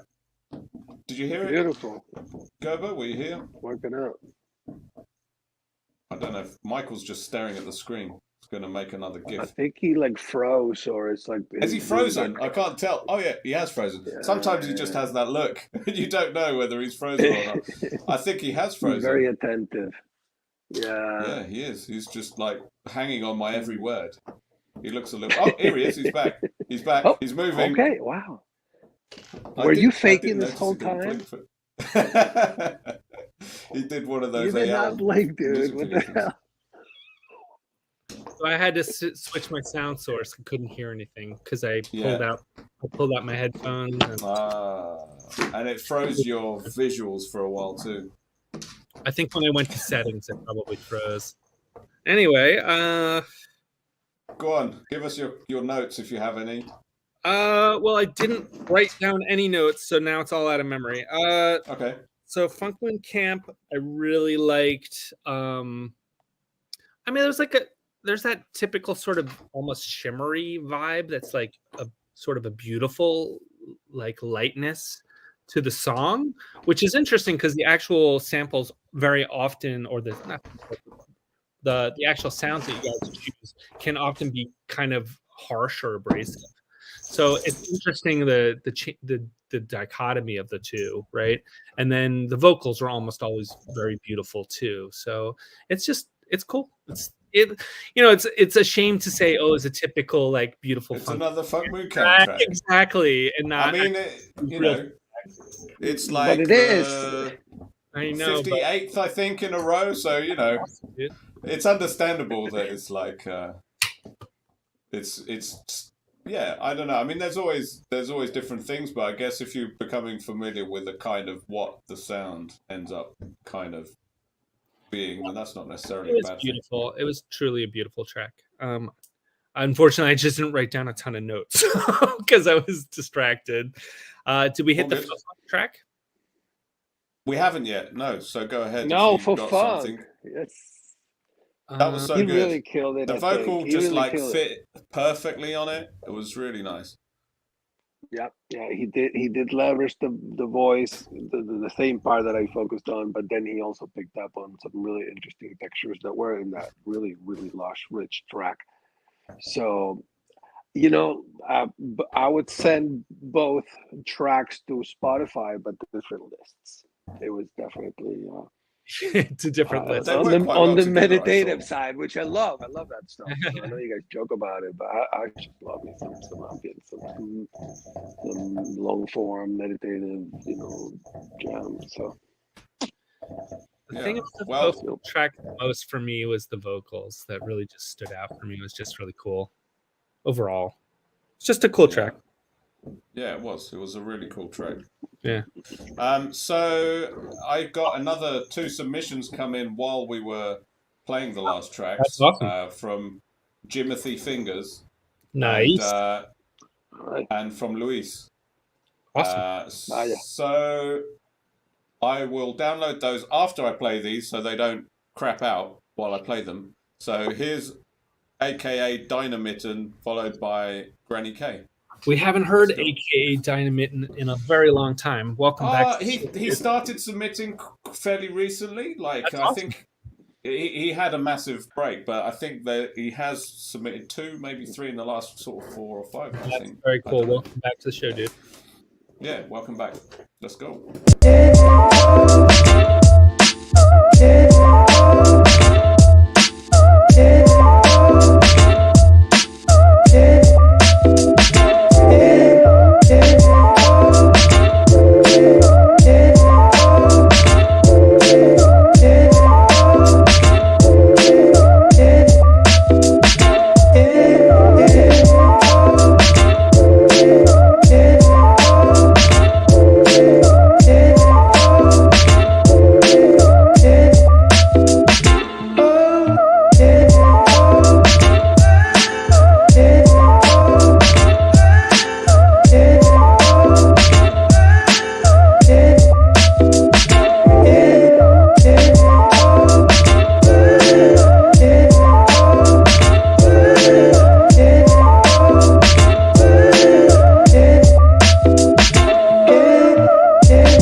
Really nice. Right, you guys talk. All right. Both were great. I'm just gonna hop off and try and download some things. So you guys talk for a minute. Go through your notes. Holy Who wants- moly! All right. AK Dynamitten. I've got down that was a head bopper. It felt like a little bit lighter, you know, it's like a more of an upbeat sort of track. There was something he was chopping that I think was like a guitar. So there were guitar stabs, which sounded like a guitar, but there was another thing that was chopped that almost sounded like a synthesizer. It was like this guitar bend, I think, but he used it like a synthesizer. It was very cool. I thought it was really awesome. And then his the way he chopped up the vocals in there was actually really cool too. The way he used the vocals, like really soulful and light. You know, the whole track was very light. I thought it was cool. I agree. I thought it really reminded me of some future disco or some future party music. Yeah, Very, very nice. Party music. And then I for was sure. trying to like write future club, and it came out culture club, not even culture club. I mean, this auto correction thing. It's so You really hilarious sometimes. Yeah, so Dynamitten, that was a dynamite track. That was super dope, man. Really danceable, really, but at the same time cerebral and choppy, like you know, like Koala can do, you know. So yeah, nice work. He's man. super talented. I've been following him even when he's not on the Beatcast. I follow him on like Instagram and stuff, and whenever his stuff pops up in my feed, I'm always impressed. He's just very talented I'll and capable. look him up. I don't think I haven't yet. So, Danny, you got anything you want to say on AK Dynamitten, or should we move on to Granny?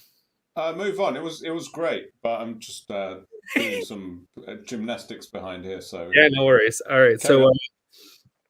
Granny. I didn't write down a Granny. lot. It reminded me of a like a Granny K track in regard, like it was felt like he sort of used probably Loopy Pro, and he had something he was playing along that was repeating over and over. I liked the textures of the metallic clicking, and there was some sort of, it wasn't a drone sound, but I guess if you take the same sound and you repeat it over and over again, the larger block almost acts like a drone. It's like the background thing that you can then play over. So I just thought that was really interesting. I mean, it's kind of what it's Granny K's signature sound, you know, like play something and have it loop over and then add things on top. It was cool. That's what I got. You want to add anything? Aldo? No, I think let's move on to Granny, because I already said that. All right, what do you got future for Granny? party music. Yeah. Yeah, what do you got for Granny? Oh, we are talking about Granny. Yeah, that was a Yes. super Yeah. dope track, bro. Grand, man, that was so amazing. It blew my mind, and I forgot that we were talking about you. It made me think about the music. You know, when you eat like a really good Okay, meal, cool. and you like think about other places. Oh yeah, that Yeah, other yeah. place. That's where I was. Yeah, the reverse effect on guitar, very, very nice. And Oh, the that's- video editing, nice. You know, with the graphics and the AI, like progressively like showing decay, even though it like takes more work to get to it. But you know, that's just geek stuff. You know, I love it. I love it really. Yeah, This is really 100 interesting. So points. while I was chatting, Granny K responded to me, which is really interesting. So he said he didn't use Loopy Pro this time, which is actually really interesting. It means like regardless of the tool that he uses, he has a sound and he knows where he wants it to land, right? It isn't necessarily dependent on the tool. Where, like, again, for me, if I'm bringing that back to me, the tool I use ends up defining almost my track very, very often, not always, but like, I'm like, oh, this tool does this thing, and then it becomes what my track sounds like. Where in Granny K's situation, he's like, he totally didn't use that tool, and yet the track really sounded like a Granny K track, right? He knows that he wants this aesthetic and is building on it, which is very cool. Hats off to you, dude. Yeah, nice. Yeah. Cool. Right, I'm gonna move on to, we got Soviet Villain. Don't know why I said it like that. Villain. I'm turning into Remy over time. Yeah, I was gonna say he's gonna have to in his next. He's gonna have to make fun of the way you talk. Yeah, no doubt. El and I villano deserve it. sovietico. Followed by Das Hoof, which is Cool. a collaboration, Very cool. which we'll be surprised by, no doubt, after this. Let's go. And then she grabbed these pictures and she's showing me pictures of saying something. Before I knew it, tear down.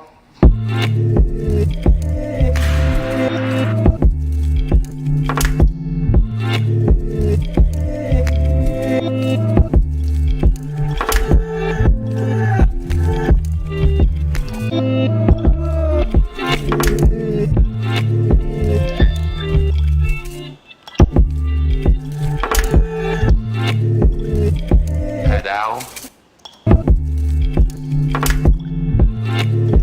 Tear down.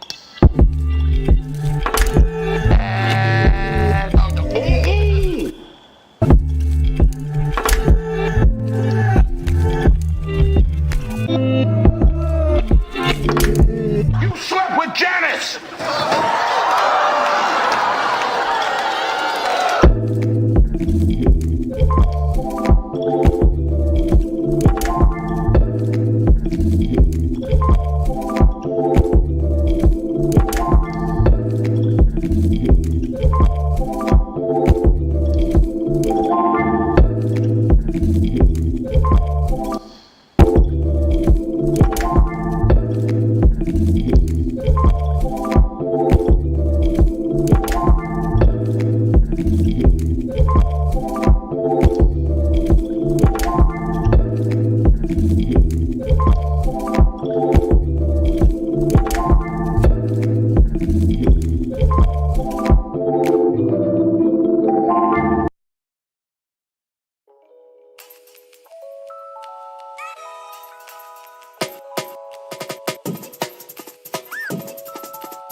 Wow.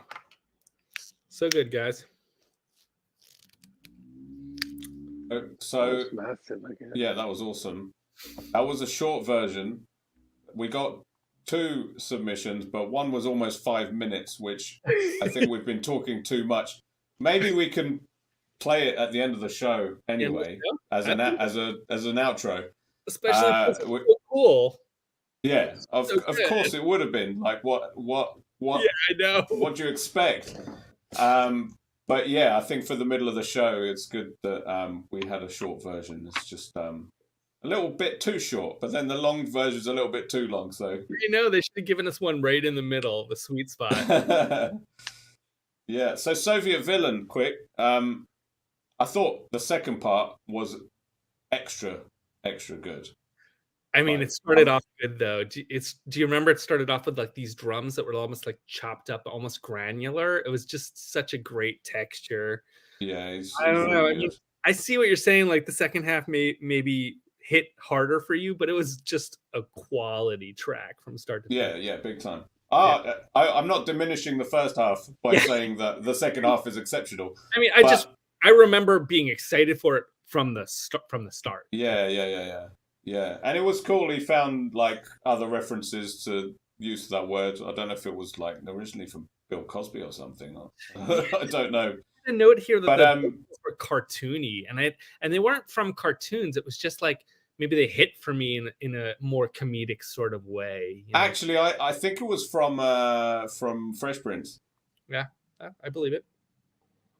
I think that was a saying from Fresh Prince. That's where it started. So you got the he got some like vocal chops and deconstructed the actual track. It sounded nothing like the original, but had such a cool like minimal vibe to it. Brilliant, really nice.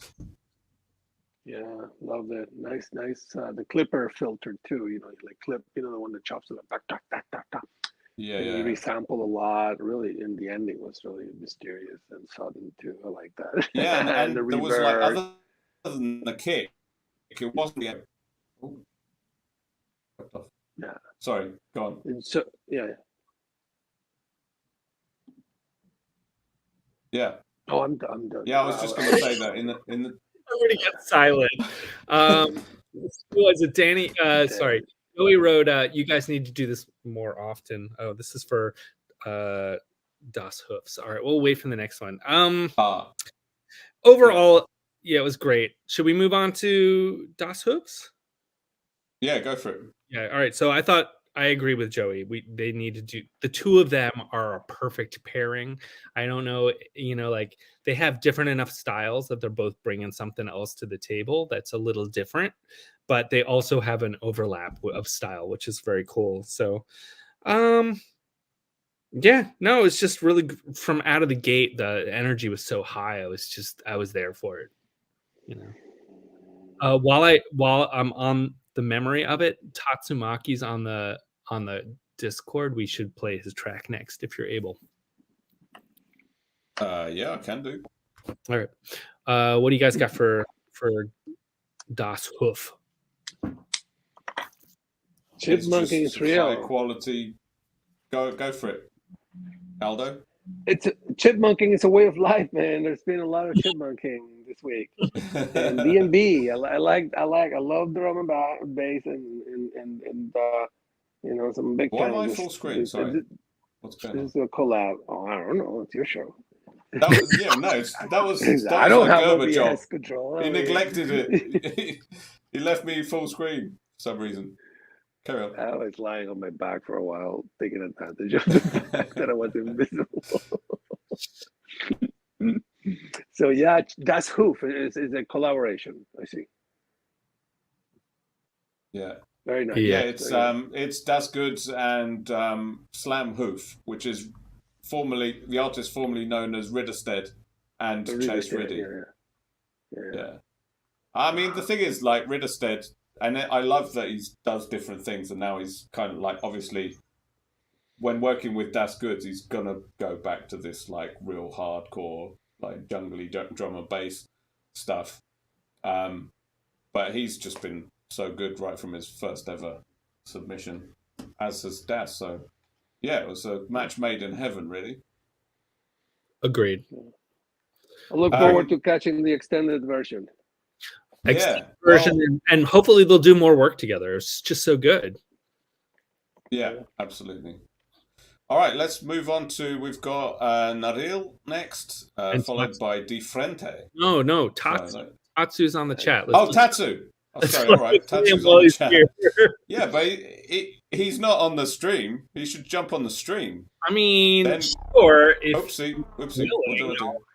I'll throw the link on just in case. Hang on. Anybody wants to jump on, but I did see Tatsu recently, so it'd be cool to play his track. All right. Sorry, Danny. Sorry, I don't want to change the script for you, but okay, I'm ready now. I don't see him on the. Right. Oh, there he is. Haha, that's good timing. Yeah, see, he wants his track played. Let's get him some feedback. All right.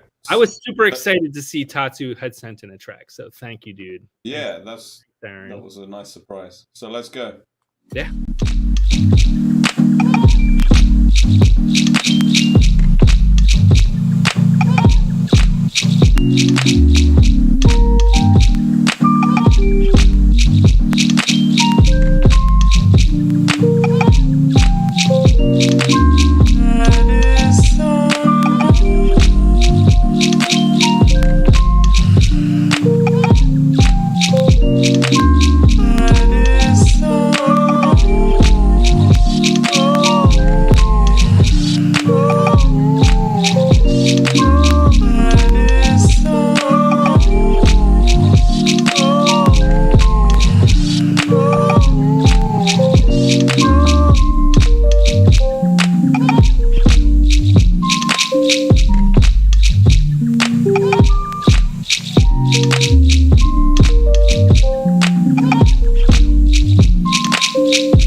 Oh, I almost missed the end of like I almost didn't transition in time because I was so hypnotized by that. That's cool.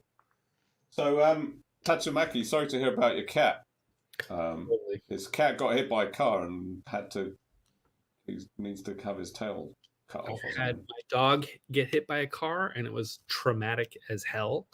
And if the cat is okay and doesn't have a tail, it's totally fine. At least you got. That's all good. So I'm happy for you, Aaron, that you still have the cat, because the cat's more important than the tail.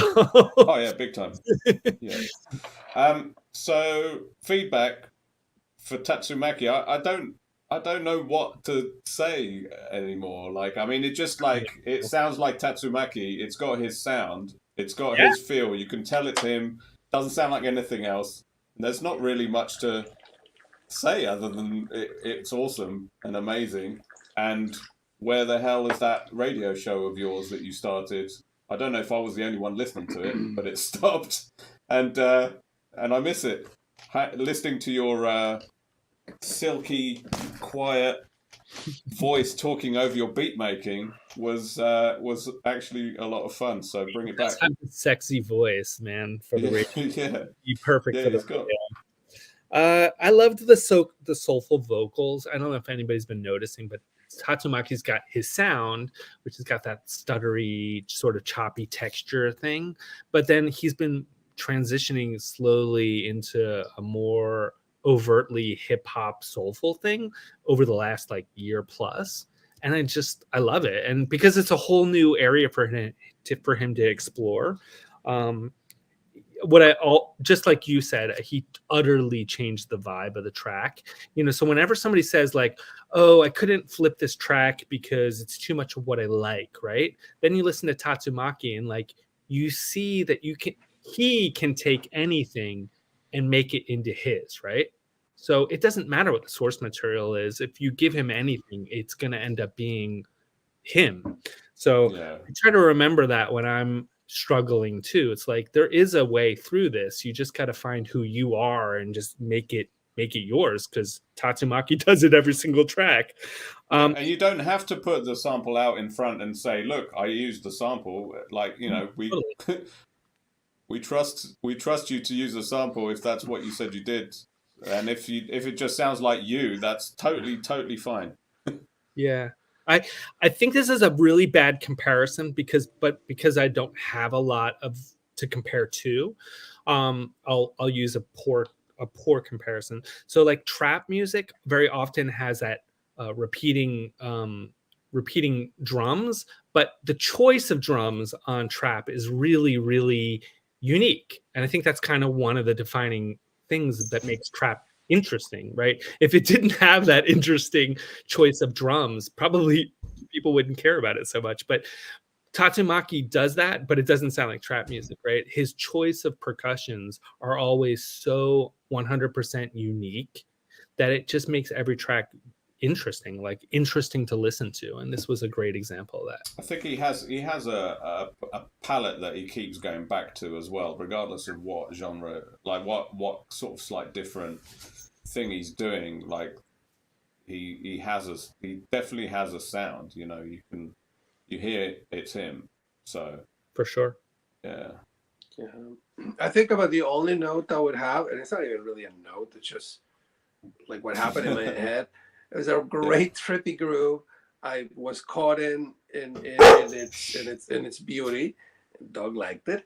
I just found the use of the super jail clips. Hey, what's up, buddy? Let's go to walk. I found the use of super jail, which is a very disturbing animation show, which I love, by the way. I happen to absolutely adore. But like we were talking about putting pepper on a track so that they're not sweet. Is that how you went about it? I'm curious. So let's see on the chat. Jump on the stream and tell us. That would be awesome.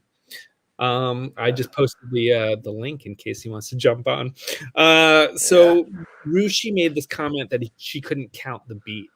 And I didn't pay attention to that at the time when the song was playing. So it came in at the very end of the track. But it was a really good comment because Aaron always says, like, he loves when tracks are surprising, when he doesn't know what's going to come next. So if he makes that comment to other people, you got to assume he's thinking about that himself. Like, how do I keep my track completely interesting so that people can't guess what's coming next? And I'll tell you, if you can't count the beat, that's one freaking great way to do it. So amazing track, dude. All right, should we move on in a row? Yeah, nice chip tune. That's my main note here. Like the tones were very nice and deliberate and evoked a time gone by, and I don't know if the use of the samples was like detectable by me, but I think you missed it enough to make really interesting results. Yeah, nice. Yeah, and so my comment was similar to that, which was like the chops were experimental. You can't necessarily tell what's from what, right? What part did he pull from the sample, and what part did he bring to it?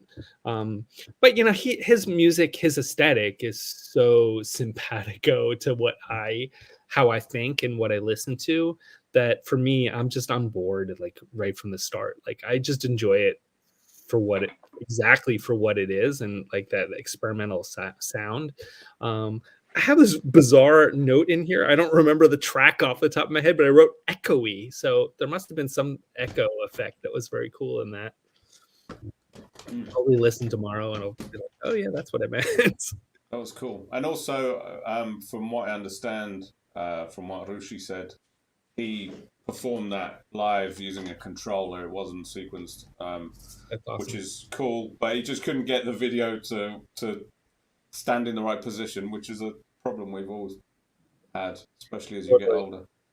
Yeah, I So, looked at his AUM project and I'm like, oh, he and I are just so compatible. Like that's exactly how I build a track and how I also like fade things in and out and just like top tip, I haven't actually put my video out yet, but I haven't actually made it, which is why I haven't put it out yet. But like one of the top things that I found to prepare your track for performance, once you've mixed it and you got it kind of like sounding right, is replace all of your mixer like changes with a gain plugin so that the mixer is all at 100%.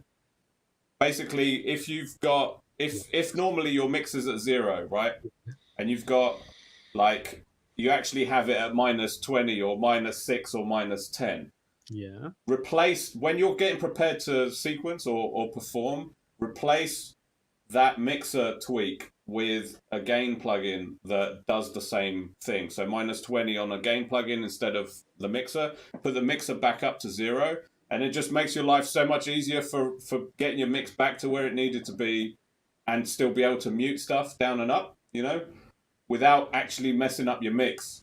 Because it's so difficult to like, especially if you're doing multiple performances to try and capture them. You look super confused, Michael. I don't know if I'm making I'm gonna watch this tomorrow. I think I've had 2 beers now, and like, okay. I not follow you.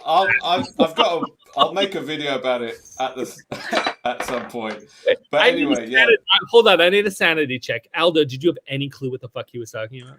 I think it means that like in like raise the individual levels and the buses to a way that will let you have flat faders across the mixer as a starting point.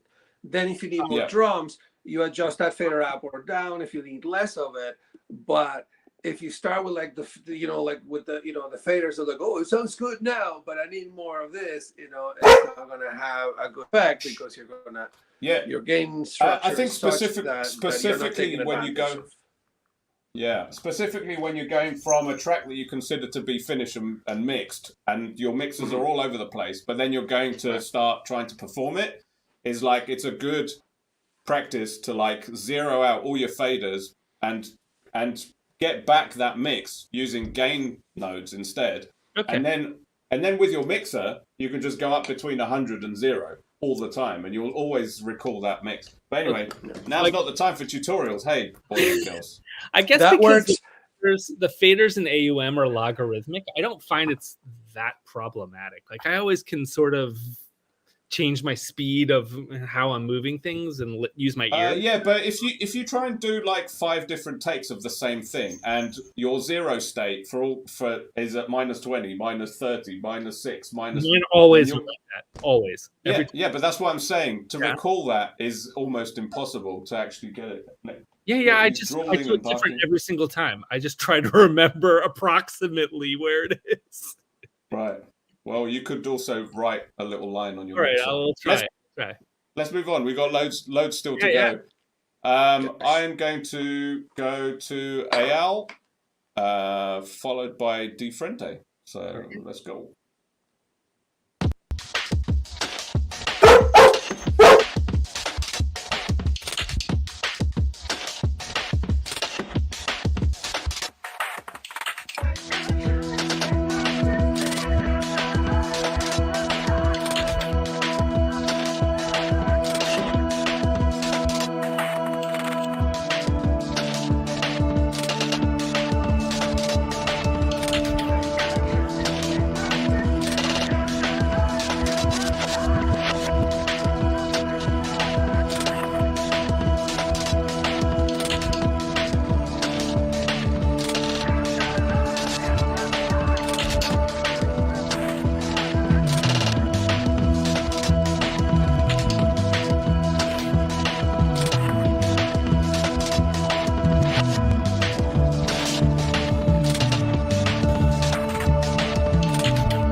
Nice. Awesome.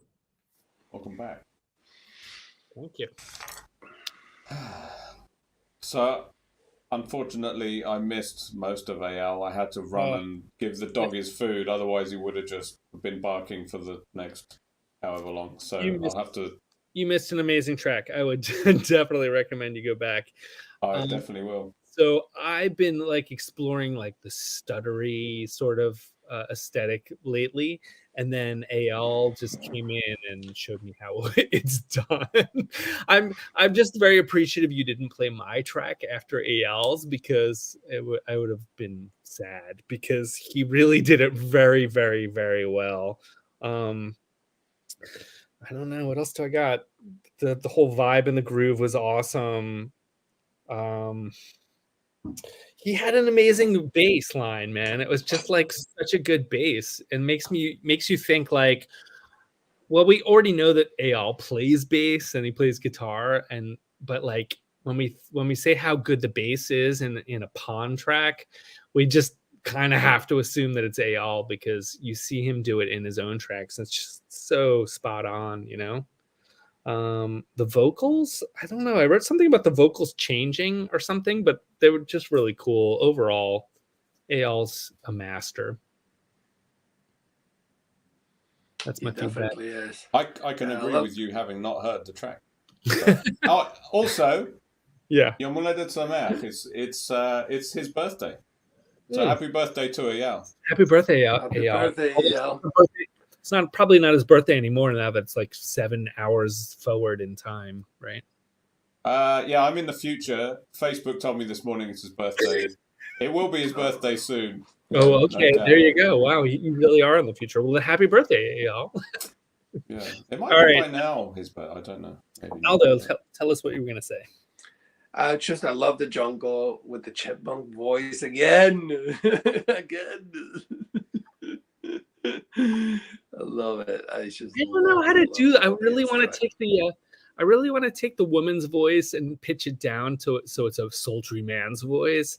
And I really want to learn how to do the like chipmunk voice. And I'm sure it's just as simple as like hitting the stretch button and then messing with the tune. But for whatever reason, I never get it in a single track, even though I absolutely adore it when other people do it. So maybe it's hard, or harder than I think. I don't know. I don't know. These guys are all killing it, and my phone has stopped autocorrecting chipmunk king. You know, it's a verb. It's a verb. Nice. My phone. So that's good. Great track, man. Great track. Yeah. Let's move on. De Frente. Nice chop of the bass. You never disappoint with bass. Yeah, that bass was great. Was that from the original track?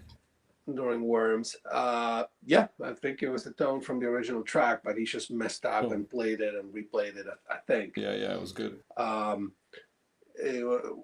vocal chops too, you know, the mob call and the party call, which I failed to use. I still kicking myself over not using. Obviously the best part. It's like an 8-minute track, and there were so many good details that I couldn't. It's not that I couldn't. I chose not to cram every single amazing detail into the track, right? Because at a certain point, it's you're just sort of quoting everything that's good, and you're not making a track. So I did actively try not to do that. I heard that vocal too, though, Aldo, and I was like, oh my god, that's so cool! I've got to add that. I'll get it later. I'll get to it later. Yeah, okay. Sure, you know? Or I'll cram it in and make my track worse. I mean, that's always an option. Every week, I'm like, maybe I should just cram in one more thing. That is true. It's also about what you leave out. And the whole family is really talented. I'm really honored to be learning with all of you here. I agree. Totally. Yeah. De Frente was a good comparison to the track, but like it was a good pairing, because it was like the come down, the chill track after the more high energy, ecstatic energy of AL's track. So I really appreciated the chillness of it. I wrote down laser bend, which makes absolutely no sense. Must have been some there must have been some sound that was bending, and it sounded reminiscent of a laser or something in it. Laser bend Caught my ear. So just nice. Some cool, unique sounds, that people are capturing and hearing. They're hearing it in the track, right? And they're adding it, and I just really appreciate that. Nice. Could be lawyer. Cool. I mean, my autocorrect just. Is the autocorrect changing chipmunk to lawyer? No, later. No. I think you wrote. No, later. Oh, laser. It could be a bent lawyer. Maybe that's something that you write more often than laser. But anyway, let's move on to. We've got a new thing. We got a new submission from someone called Fat Unicorn Cupcake.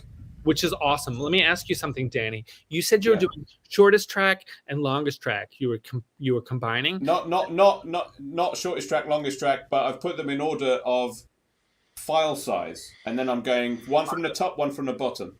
So I got to assume mine's one of the longest tracks because no, it's in the middle. Otherwise, that's why it's. But mine duration-wise, mine was almost like three minutes or something. I got long track, short track. No. So it's not about the length of the track. It's about what you do with it, Gerber. All right, next hit play. I'll check what you. Hang on. So you're definitely coming up very soon. All right, let's go. But yeah, so we've got Fat Unicorn Cupcake followed by Rushi. So let's enjoy that.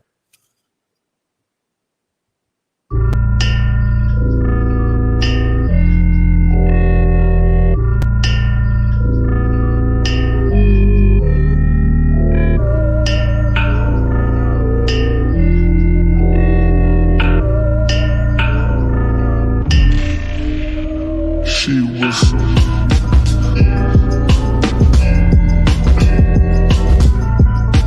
super fine.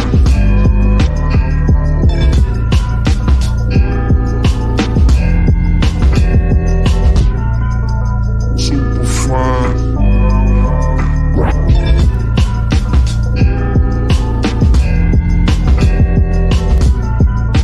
Super fine.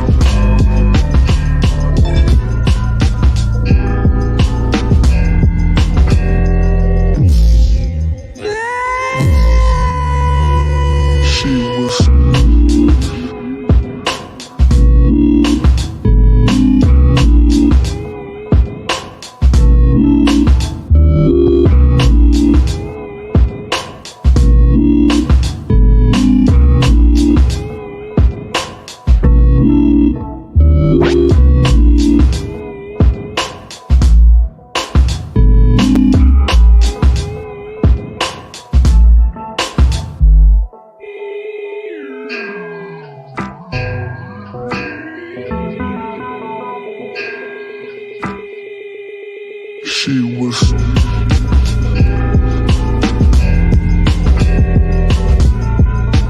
super fine. Super fine.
Sorry, I had to go back to the end because apparently I cut something off. Oh my The God. credits There were had some it. credits. I swear my face was in the end of the video. I'm like blown away. That video was pretty impressive. You guys, where'd you get the mascot made? Mascot. The fat unicorn and the cupcake and like the contraption to chase it perpetually. I kind of have a guess that fat unicorn cupcake is somebody in our group, right? So many in jokes, and there are a few things. Certainly he or she is extremely talented, right? This is not just like some person who's just learning. No thoughts? Any thoughts? It doesn't sound. I can neither confirm nor deny. Oh, you know. Got it. Whether this is anyone we might have heard of before. I have a guess, but maybe I'm a little reluctant to say it on air. Fat Unicorn Cupcake says that's their real face. That's my Oh my God! Okay, so that's where it came from. It's on the chat. But also, yeah, it's the camera making me look fat. So I'm reluctant to ruin it in case I know. Right. The camera does that a couple of times. It sounds like Danny sort of knows, but he doesn't want to say. So maybe I should mouth shut and keep it fun for a little while longer. Okay. Maybe the Fat Unicorn Cupcake will make more tracks if I don't say anything. Maybe it will. It will. Either way, they will. Knows? They will. But it was great. The track was great. The video was great. It was just. Oh yeah, I've got great all round. I loved how it started off warbly and warm. The like synth on it was right from the get-go was all warbly, and I'm like, it's off key and off tune, but it was so warm and like welcoming. And then it went from like slow to fast. That was just really nice. And it was like stuttery with a break beat and some cool textures. I love the sultry voice. And I literally wrote in all caps "experienced." This person clearly knows how to use and make music. Use the software and videos. And videos and visuals, which is kind of what one of the giveaways I thought for me. Right, yeah. It's reminiscent of clay art that has been posted on social. Exactly. Aldo's on it too. I read it in the chat too. Yeah, Rush also had it on the. Oh, did Rushi say who she thinks it is? Because I didn't see it. Yeah, well, yeah. No, she also made a reference to clay art. The four of us all are probably guessing the same person. Oh, wait. Yeah. Looks like Joey might have dropped it. What did Joey say? 818. But we all know how good Joey's at guessing stuff. That's true. Joey's about the worst. I will say that I think it's the same person Joey's guessing. So that's. Oh, they do. I love fat corn cake. Yes, they killed it. Which is true. And Ruby's scheduling a session so she can screen cap and then mask him Scooby-Doo style. Huh? Should I post Joey's comment? Because he put it at 818. It was a different comment. What do you think? 818. Look. It's like the second 818 comment. 8? Oh. The clocks are all in my local time. Oh, well, all right. Well, look for 818. Look for 18, comma 18, colon 18. Well, I don't know. I mean, I don't know. I think the unicorn will have to. All right. So we won't spoil it. Itself. Won't spoil it. Rushi. Rushi's great track. I don't know how she got the koala to interact with the iPad because like they don't have capacitive fingers. I don't think koalas, but somehow she managed it. No. It sounded great. I don't know like why she said it was a mess of lots of things. I thought it sounded great. I think she's just feeling the way everybody does when they don't love their track. They just think, Right. they think there's something inherently wrong with it, or nobody could possibly enjoy it. But like the rest of us don't know the challenges she had, and we just hear it for what it is, and we're blown away. So the waves of sound. Yeah. My only note is the animal abuse. I mean, what's up with that? I have a couple notes. I have a couple. No, wall of quality sound as usual. So it was great. Yeah, the wall of sound. It was like there was the waves of sound that were sort of stacking on top of each other. I thought that was really cool. I don't particularly do something like that. Just really nice. And then there was an inherent rhythm. I've noticed in a couple tracks tonight, but I want to say it was Pete's track had this inherent rhythm that was sort of, it was not overt. It was sort of built into the track. And Rushi had the same sort of idea. There was this like rhythm that was built into the track that was underlying. It was like not overt. It wasn't like a drum that was hitting. It was like I don't even know, like the absence of sound or something was creating a rhythm that was really nice. I loved it. Great work. Great work, Rushi. Cool. I'll go to a couple of audio ones. We've got Too Heavy, who's probably gone to sleep by now, and followed by Husser. All right. Let's go. Let's go.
Want to send a shout out to this dude, DJ Hustle.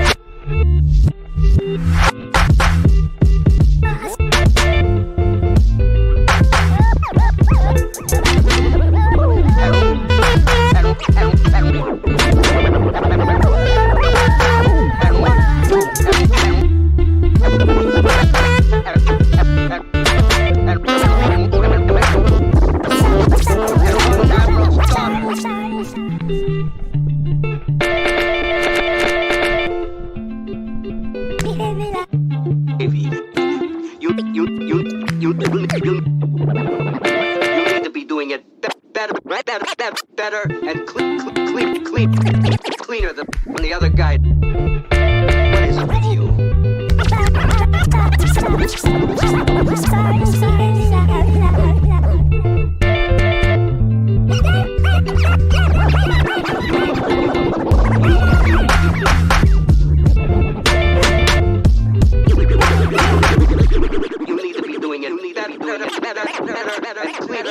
Cleaner than the other guy. guy? What is it with you?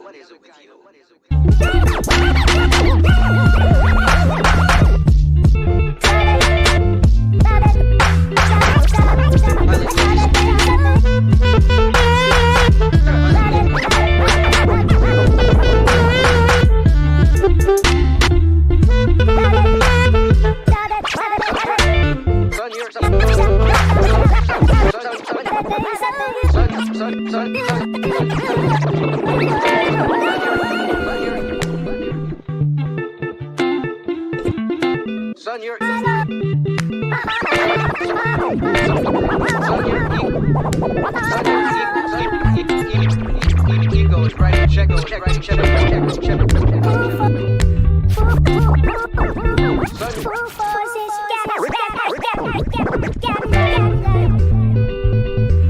Your ego is writing checks. Your body can't match.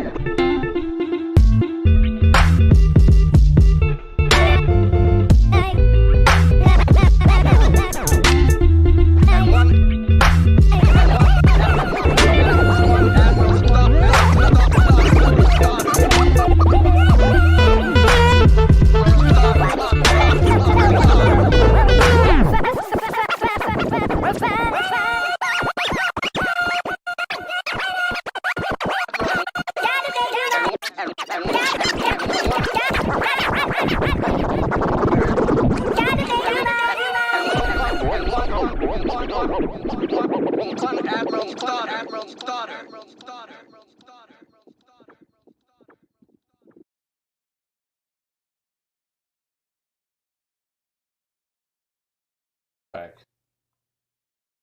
One thing. Hey, We're back. I was busy. we're back. Scratching my nose.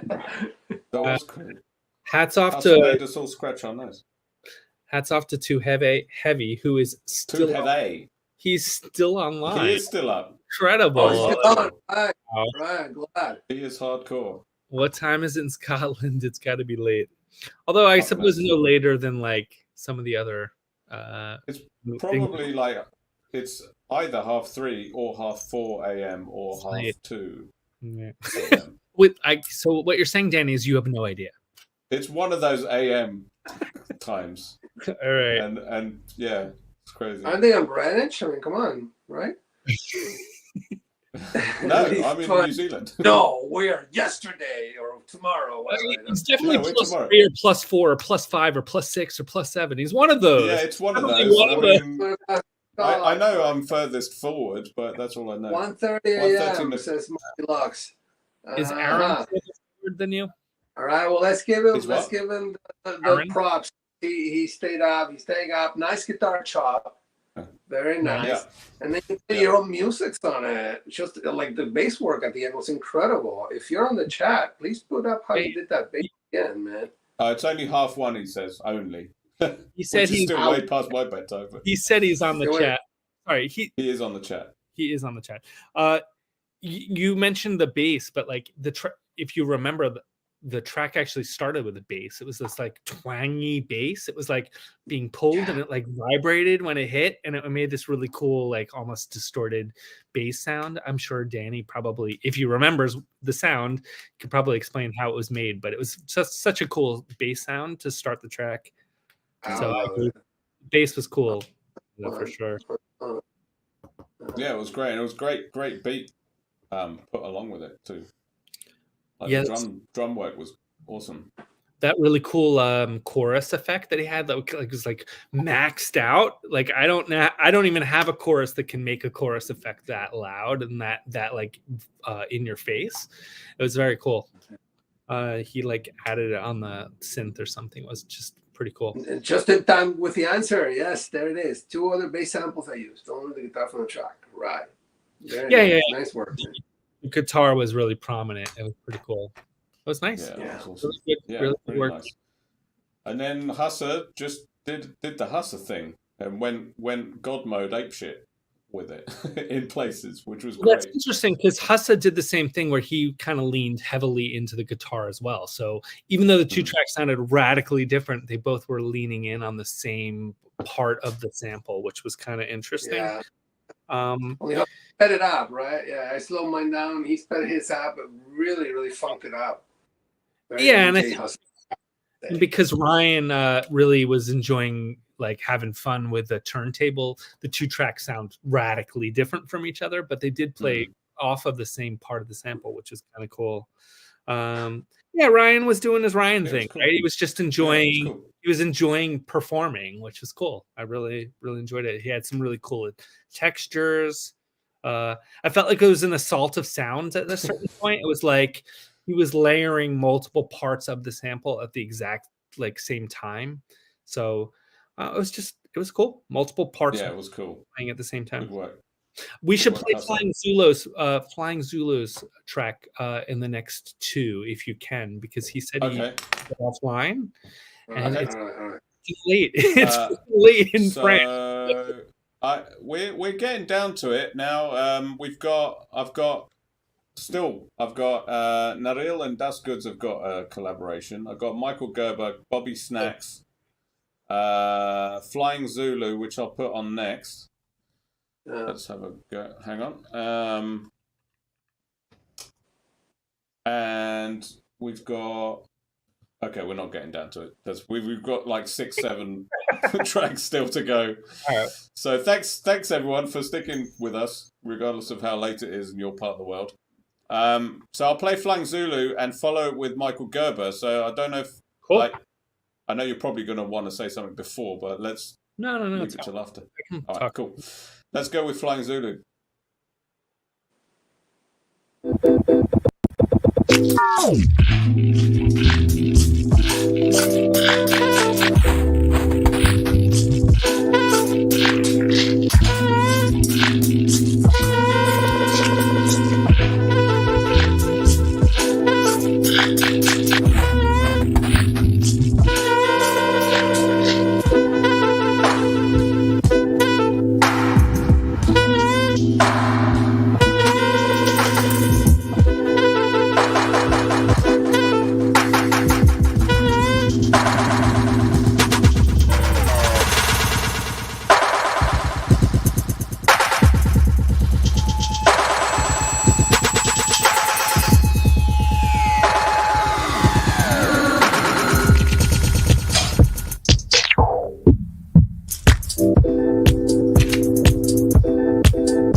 So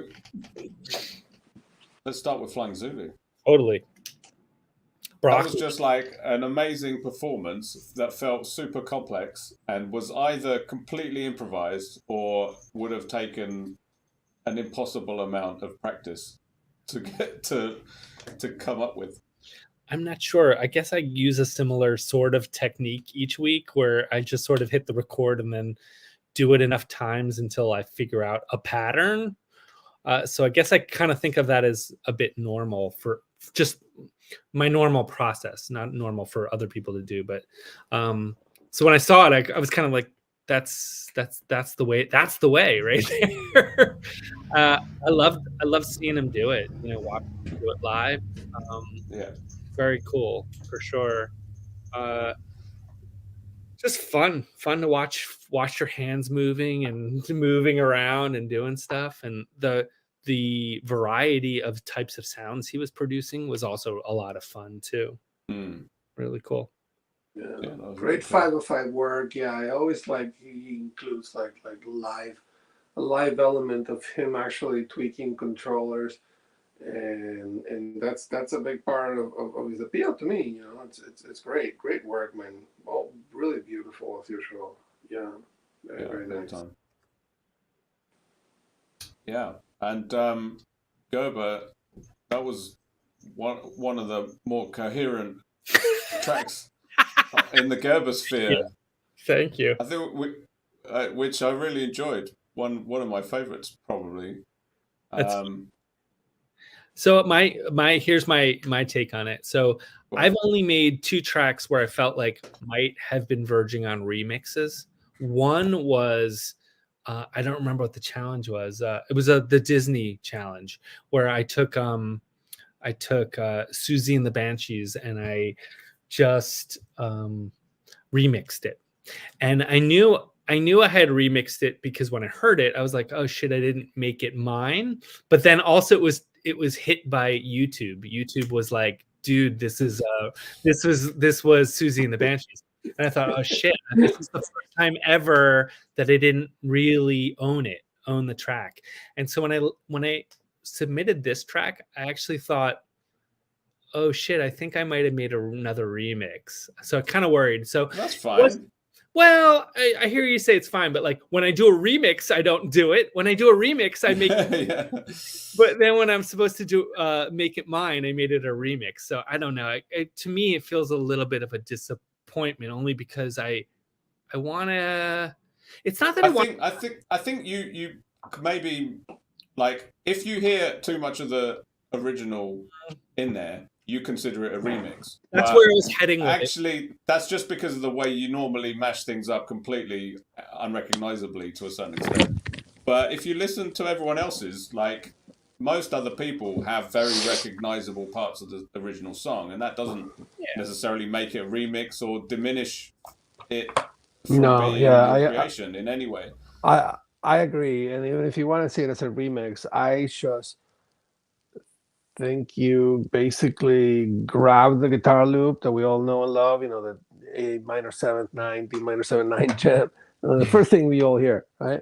And you buried it, and then you coaxed it out, back to the top, like you were seducing it, and then you put it away again.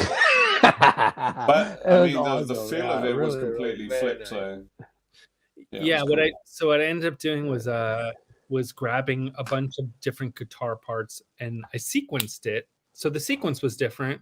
And then I also used the bass line, which, but I added my own bass line as well, but I did use their bass line quite a bit. And I used I felt good about this. I used the most interesting drum part, the choicest drum part, and I use that for my entire drums, right? Because in their track, they just have the drums like kind of consistent throughout, and then they hit a really juicy bit. I was just like, I'm only using the juicy bit, which that's pretty much right. That's what a drum break is, right? We all use the drum break and chop it up. I didn't throw away the rest of the whack parts. I didn't necessarily make. That's partly why I don't feel like I necessarily made it mine, because I didn't do a ton with it, but I did Well, sequence. everyone disagrees with you and thinks that's it was fine. great. So. Hey, I'm glad Yeah, everyone thinks that it was great. what I added. So, I liked. I added 2 synth parts, which I thought were kind of cool, and I did stutter the fuck out of it. I mean, like it was stuttery. yeah, no, it was good. Sounded really nice. Cool. Let's keep moving. I think have I got a count? Have I got a count? I don't know if I got a count. I'll try and work on a count before the next one. I've got Naril and Das Goods collaboration, and Now, Mark Deluxe after that. Before we drop out, Oh, I might have to drop out of the Yeah, no worries, man. okay? Thank But you. I'll be Thanks for watching hanging out. on the television. If you drop out, thank Yeah. you so much for hanging with us. Like you made the show so much more interesting. I don't know about You did. that, but no, thank Yeah, you. you Thank did, you guys totally. for having me. And peace out to the whole Koala family, Yeah, man. of course. Yeah, nice to hang out with you, man. So before you Take it jump easy. into the tracks, Das Goods is up to 3 collabs so far. Has he done a solo as well? Das Goods and now Naril, right? I think, but I think there might even be a Das Goods solo. I'm not sure. I'll have to check. Maybe Dude, not. I'm so impressed. I'm like All wickedly right. impressed, Darren. Go for He it. doesn't sleep. All right, let's go. Let's go.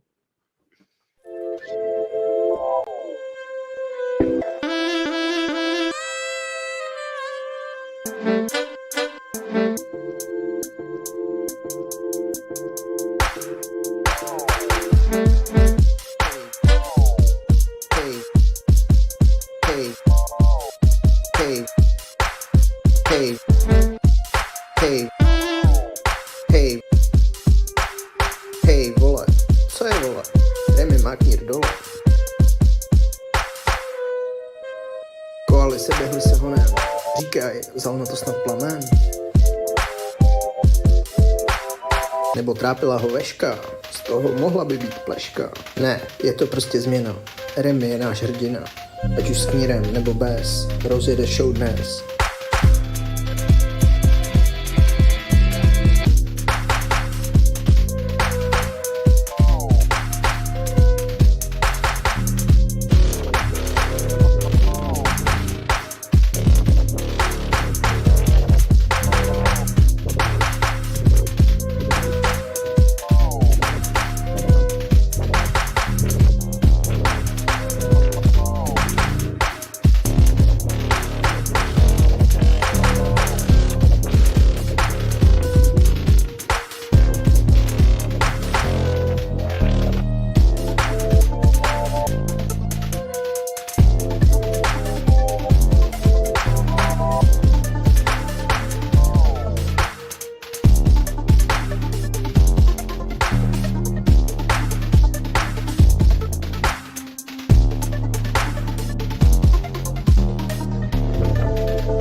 Trápila ho veška, z toho mohla by být pleška.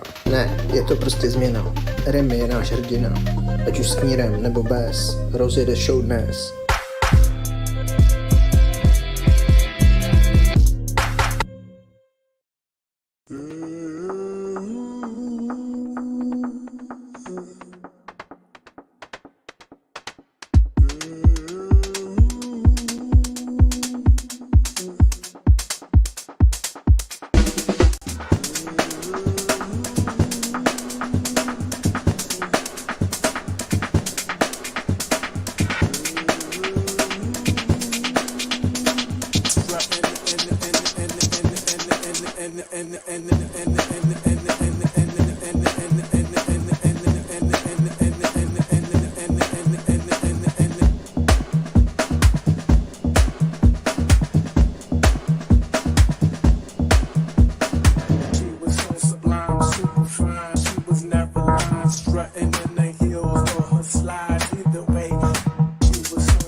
Hilarious. The subway. Did that subway sign say Beatcast at the It end? totally said Koala Beatcast. You kidding? That was awesome. I've got the sun's shining on my screen, so dark bits in a small area is hard to put my finger on. I don't know what everybody does, so you just have to look at that and think, oh my god, like, is Mark a graphic designer for a living? Like, how else could he make something that quality? Yeah, I think he actually is. Yeah, he must be, right? Or like a video or other. Or yeah, something. yeah, that was awesome. But we had Naril and Das Goods first. That was a great collaboration. Totally. Contrast in styles. You know, it's really but it worked. Well, of course, but like it's interesting to see two people with completely different styles come together, and then what do they make? You know, it's something a little bit different. I think Rushi said she could hear what each person brought to the table. Yeah. And I thought that too, but then I thought, what if we're wrong? I mean, like, we have no way of knowing. That's what's interesting. Yeah, we don't. No, cool. There was some the Czech rapping was cool. I had that sound too. There was some moving synthesizer that was moving in it that I thought, it was really fast. There was this fast moving synthesizer that I assumed was Naril. And then we had the Czech singing that I thought was really cool too. So just really nice. Who do we credit the bass line to? Could have been either, really. Oh, is it Darren? I'm not sure. Not sure. Well, I'm not sure I'm on board with this trying to separate the who did what thing, because you really can't tell. And a lot of the time, I don't think you can tell. That's what's interesting. When you start working with someone and hear what they do, you try and do things that you think they'll appreciate too, and then it all becomes mixed up. Really? Because I don't do that at all. So here's what I do. Somebody sends me something and I go, oh my God, this is so good. How do I not let this person down? And then I'm just desperately trying to make anything that's remotely as good. So after that, we had Mark Deluxe, who's just like... his production quality is always so ridiculously high. Great production quality, great video. He's a pro. He's probably a pro. I've seen that before. Yeah, he is. He is a pro. He is a pro. I don't remember what the comment was that D0 said. Oh, he said next level. And I was like, really? No. Actually, it's the same freaking high level every single freaking week. Like, I don't remember a week where the quality isn't insanely high for Mark. He probably didn't mean next level above Mark Deluxe's previous level. Yeah, I think he means it's like, this is better than everything else, right? But it is, and that's what he does every single week. He brings us quality every single week. There are certain people that their quality level is so high, you know, and Mark is up there for sure. Yeah, absolutely. There was something really familiar about the sound of it. I didn't have enough time on the track to like put my finger down on what it was. It was like, it reminded me of a very specific drum and bass track or something, but like I heard a sound that was super familiar to me. The vocals he chose were so cool. Like I would think to add those vocals, with those repeats and stuff. Yeah, and they matched the track really, really well in a way that I would never think to match those two sounds, but it was just so cool. And there was some stuttery synth. It's like, I don't know if he's got some LFO going that's changing when it hits, but it was just so hot. you know, like Yeah, it was good. a gating technique, right? It was like so cool. Yeah. Very So cool. yeah, next level in the regard that it's like super high quality, and I wish I High could do level. that. Yeah. I always enjoy Mark's stuff. Totally. So we've got Maxim Robin and Differente. So before you jump together. on Maxime, I just want you to know that he had a note on his email saying that this is the year where every track is going to be a collab, which I think is the coolest freaking idea ever for him. But it's also for us. Like, how freaking lucky are we that we're all going to get to work with him? Because I actually did the math. I was like, there are only like 30 something submissions every week. And I'm like, even if we add on some extra people that come and go, I'm like, he's going to need to repeat on a couple of us a couple of times throughout this year. And like, how lucky are we? So very, very cool. Yeah, it's going to be good. Yeah, we're all up for it. But I'm going to have to put it as Daxim Bobbins because I think that's that has to be. I don't know who it is. A couple of people hate when we mash up the words. I think it's William that doesn't like when we mash up the names, but I thought it was cool. I think it's cool. Oh, I don't think he's here, but Campy is, and I think he came up with it, and I think it's quite funny. So let's go with it.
Oh, am I here? Can you hear me? Yeah, I hear you, but OBS has crashed again, so I'm just restarting it. Sit well, down. And now my dog is like, oh, hello. Hang on. So while you work out OBS, I'll talk about Daxim Bobbins. Yeah, go for it. Very cool track. I love how they did the chops. They're like really overt and in your face. There's something sort of like choppy, but like they lean into it, right? It's like it doesn't need to be pristine and clean chops. We're gonna make an awesome rhythm and an awesome like bop, regardless of how we chop it up. And I did do one collab with Maxime, and I sort of have a glimpse into how he like does a chop, he'll equal chop something and then just use whatever God gives him. Like it's like, which is awesome. He doesn't he even told me he sometimes doesn't even count the bars. So when he does the equal chop, he's not getting it equal, right? It's like no, that's legit. Yeah. Which I think is awesome. He'll do a logical start and a logical end, but then how it equally breaks is completely not perfect. But he still leans into that, which I think is awesome. It makes this really great stuttery sound. I also love that, like, it ends up sounding like hip hop no matter how he chops it up. Like, how the hell do you do that? Like, if you gave me random disparate things, I wouldn't be able to make hip hop out of it, but Maxime does. So, and the two of them do, right? Like, this is a collab, so they were able to like navigate who does what, and it ended up creating an amazing like hip hop sort of sound. It was very cool. Sorry, I'm being terrorized.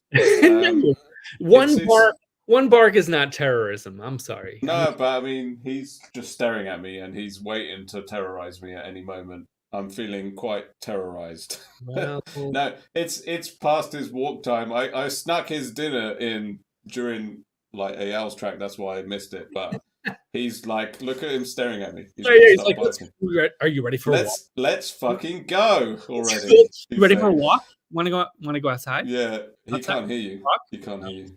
Oh, he got the collar on his head. Do you see that? I saw that. Yeah, I don't. Somehow... All right, give us. Right, let's go. We got Corvid 9000. We've got Lou, and we've got a Jimmy Fingers. I think they're the last three. Did you have any comments for the last track? I just thought it was awesome. Okay. Not really much to say. Just it was really effing good. Yeah, the two of them. It was a good. It's getting like, you know, the 3.5 hour mark is like, I can appreciate how good stuff is, but like, all right, go. Corvid 9000. Let's go.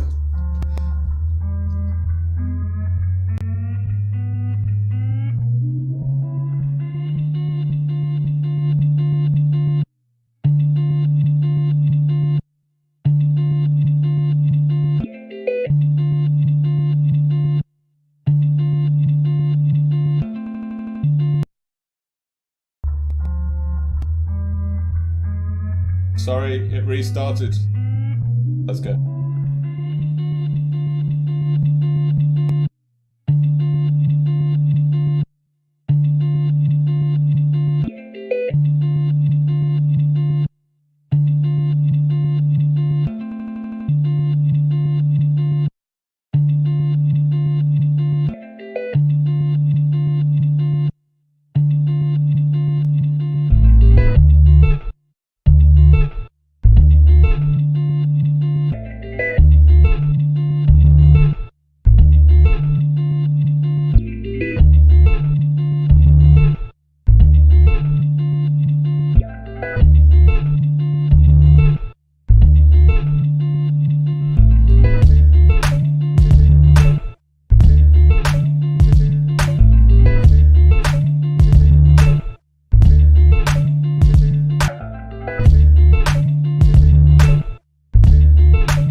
That was cool.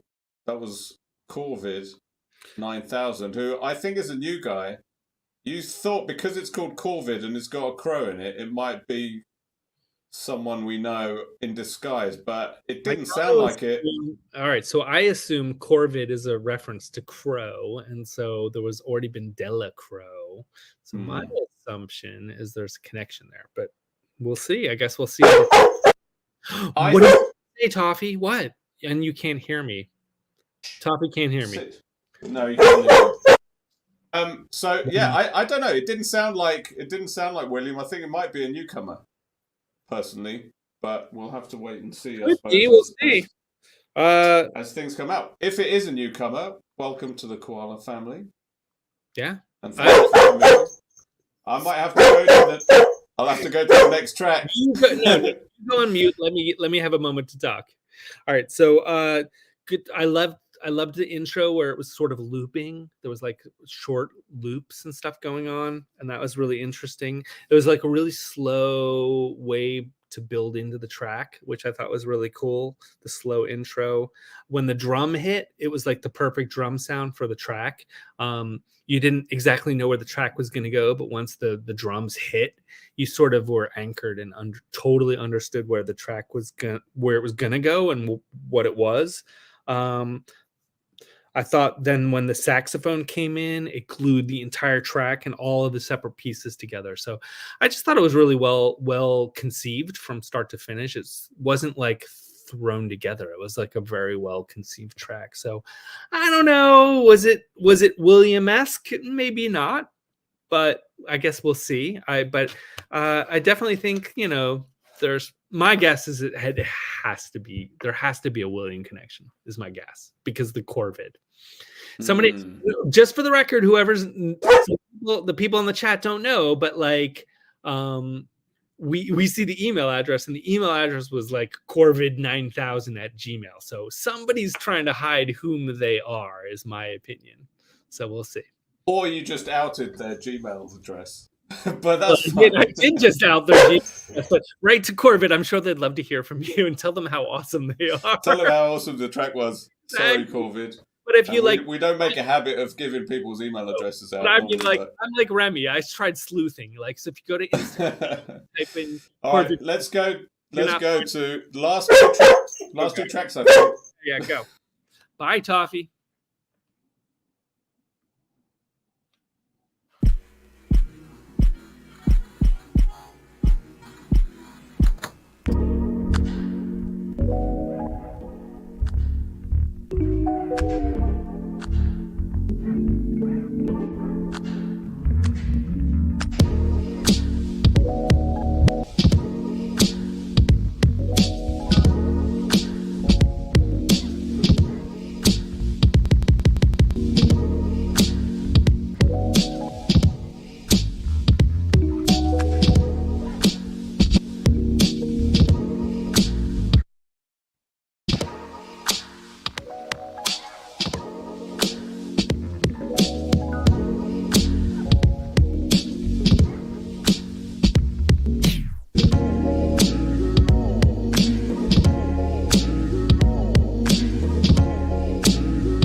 creative, but fuck 'em, they ain't got a lot to give.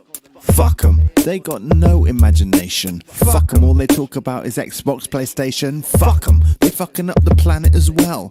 Fuck 'em, there ain't no other place to dwell. So fuck 'em, we're doomed, it's the end of the species. Fuck 'em, I'm gonna start throwing koala feces. Fuck 'em, they think I might be cussing too much. Well, fuck 'em, I wanna kick them right in the nuts.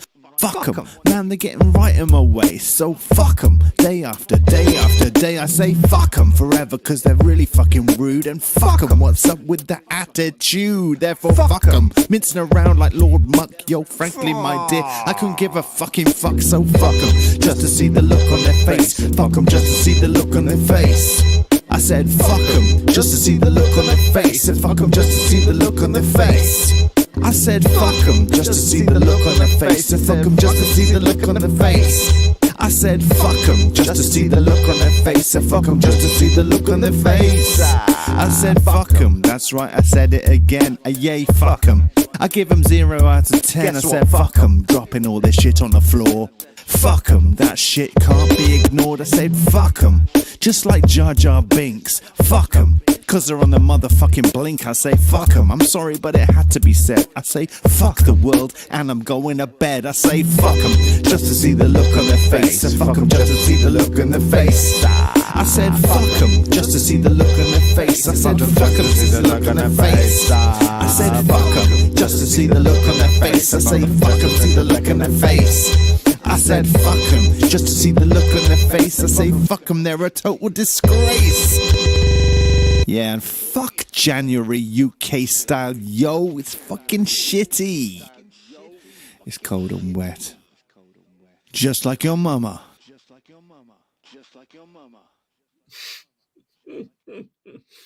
Oh my god, Jimmy. Wow. Shit. He outdoes us every week, but we'll get back to Jimmy. Yeah, go for it. Lou. Great vibe. Just nice track. Also, lots of barking, and I had to run out. I thought the back door might be closed, so I ran out to the back to try and open it, and it's already open. He just wants to go for a walk, and he won't shut up. So, sorry, Lou. You live in New Zealand where there are no murderers, so you just leave your back door open. Is that what I'm hearing? Oh yeah, and I'm rural, and there's a back gate, so I'm not particularly worried about middle of the day home invasion right now in rural New Zealand. I'll tell you about my neighbor one day. So the track actually began with like I don't know what tool he used, but the only tool I have to do this is sorry, really I'll mute myself. Is Rimdegar. It creates this like reverby sort of spacey texture, and he started off with that. It was like it created such a warm sort of texture. You know, it was really smooth, and then added that perfectly chill vibe on top of it. We don't listen to the tracks, guys, before we air, but obviously that would have been the perfect track to end the show. It was just so good. I mean, it was like smooth and chill, and somebody made a comment on the chat about there being this beautiful skip sound in it, and he had added this. Everything dropped out for a moment. It was just really well executed. So nice work, Lou. Hi, Toffee. Yeah, everything you said, I agree with. All right, Jimmy. Yeah, Jimmy is obviously having a difficult month. I mean, or coping with his life through his art. I mean, I don't know. I think it's like a place for me to explore every single texture and every single idea possible. So I don't necessarily think when Pete makes a heavy track that he's like, oh, it's like his life is dark right now, right? Like, so when Jimmy makes a song where he's like, fuck him, I just think it's another way to express yourself. It doesn't necessarily mean he's in a weird state or state of mind or anything. I don't know. Yeah, I don't know.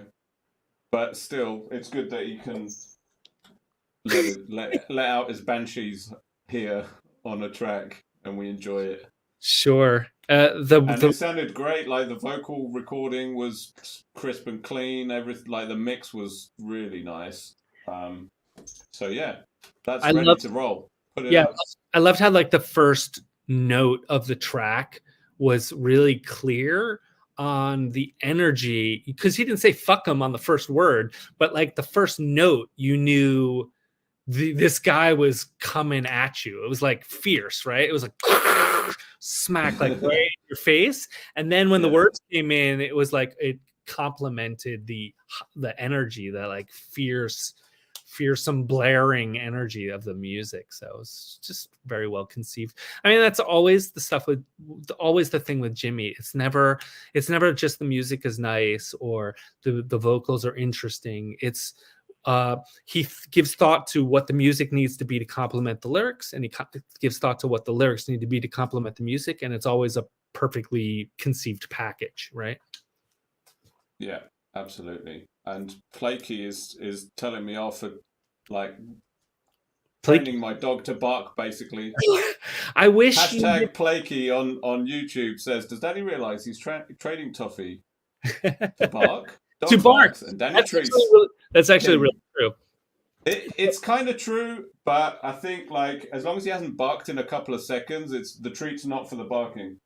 That's true. And But also, if you were to take off the headphones, I would actually train Toffee to bark more often. But you refuse to take off the headphones. Yeah, how do you mean? Sorry. I'm saying take off your headphones and unplug so that Toffee can hear me, is what I'm saying. So that I actually don't have any speakers plugged into the computer. I only use headphones. Exactly. So go get some speakers so that I can train Toffee. We haven't got enough time to do all that shit, man. All right, next track. It's been I think we're done, you know. Oh, nice. Okay. We've got a Granny K bonus, and we've got the 4.5 minute version. I'm down. Of Das Goods. I'm down. And Das Hoof, rather. I've gone through the list. I'll give a quick opportunity to anyone to say, you missed me, but I've gone through this list and I think I've played every one. So, so I don't know if Joey realizes, but like playing a dog whistle isn't going to work, Joey, because he has his headphones on. You think the Toffee can hear the dog through the headphones? It might work to annoy me because I might be able to hear it. Possibly, but all right. Well,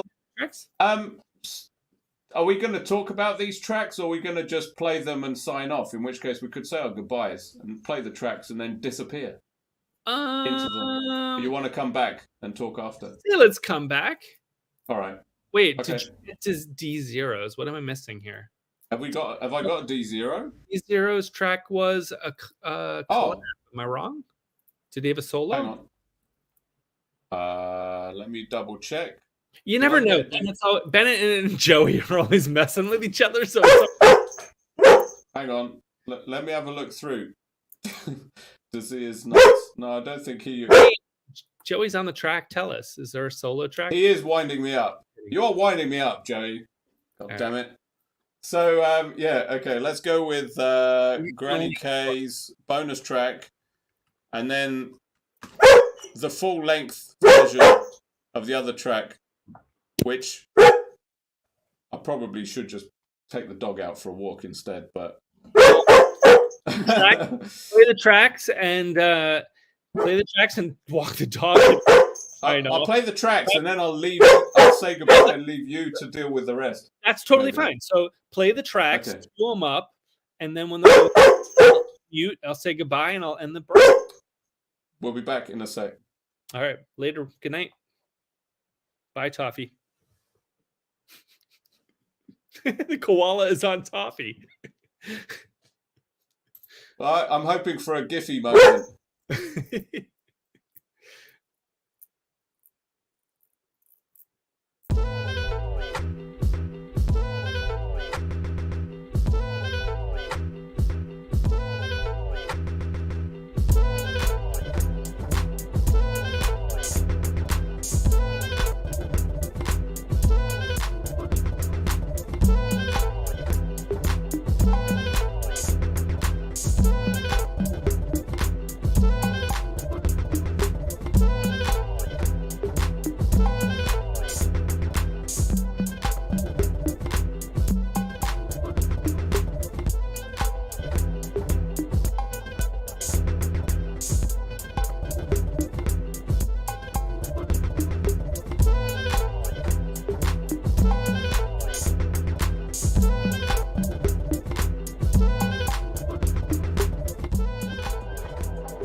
There we have it.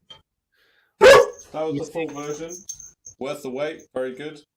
We already talked about them earlier, and I'm getting put under a lot of pressure here to get the fuck out of here. So I just want to quickly say, before I leave you, to just say goodbye and do the whatever sign-offs you need to do for next week and all that stuff. Just thank you very much for joining us. Thank you very much for sticking with us, the last 12 people watching. It was a long one. 3 hours and 50 minutes. Holy shit. Wait, 4 hours? Really? Almost 4 hours, yeah. Holy shit. Okay. Yeah, man. So maybe we should sign off. But yeah. Good night, everyone. Have you got stuff to say? Well, all I have to say really is Remy's going to pick the track for next week, probably tonight or tomorrow. If you haven't thrown in a submission for the sample hat, jump on the Discord and put it in for the week 103 in the sample hat, and Remy will pick it tomorrow, probably tonight or tomorrow. That's it. I just threw a treat in it. Oh, you got it. It went under the couch, and then anyway. All right, cool. Well, thanks very much, everyone, for joining us, and thank you. Thanks, Emmy. Thank you all for hanging out, and we'll see you around. And then next week, where we'll see whether Emmy has grown his moustache back or not by next week. I hope. I like the goatee, so I hope not. Oh, yeah. All right. Good night, everyone. Good night.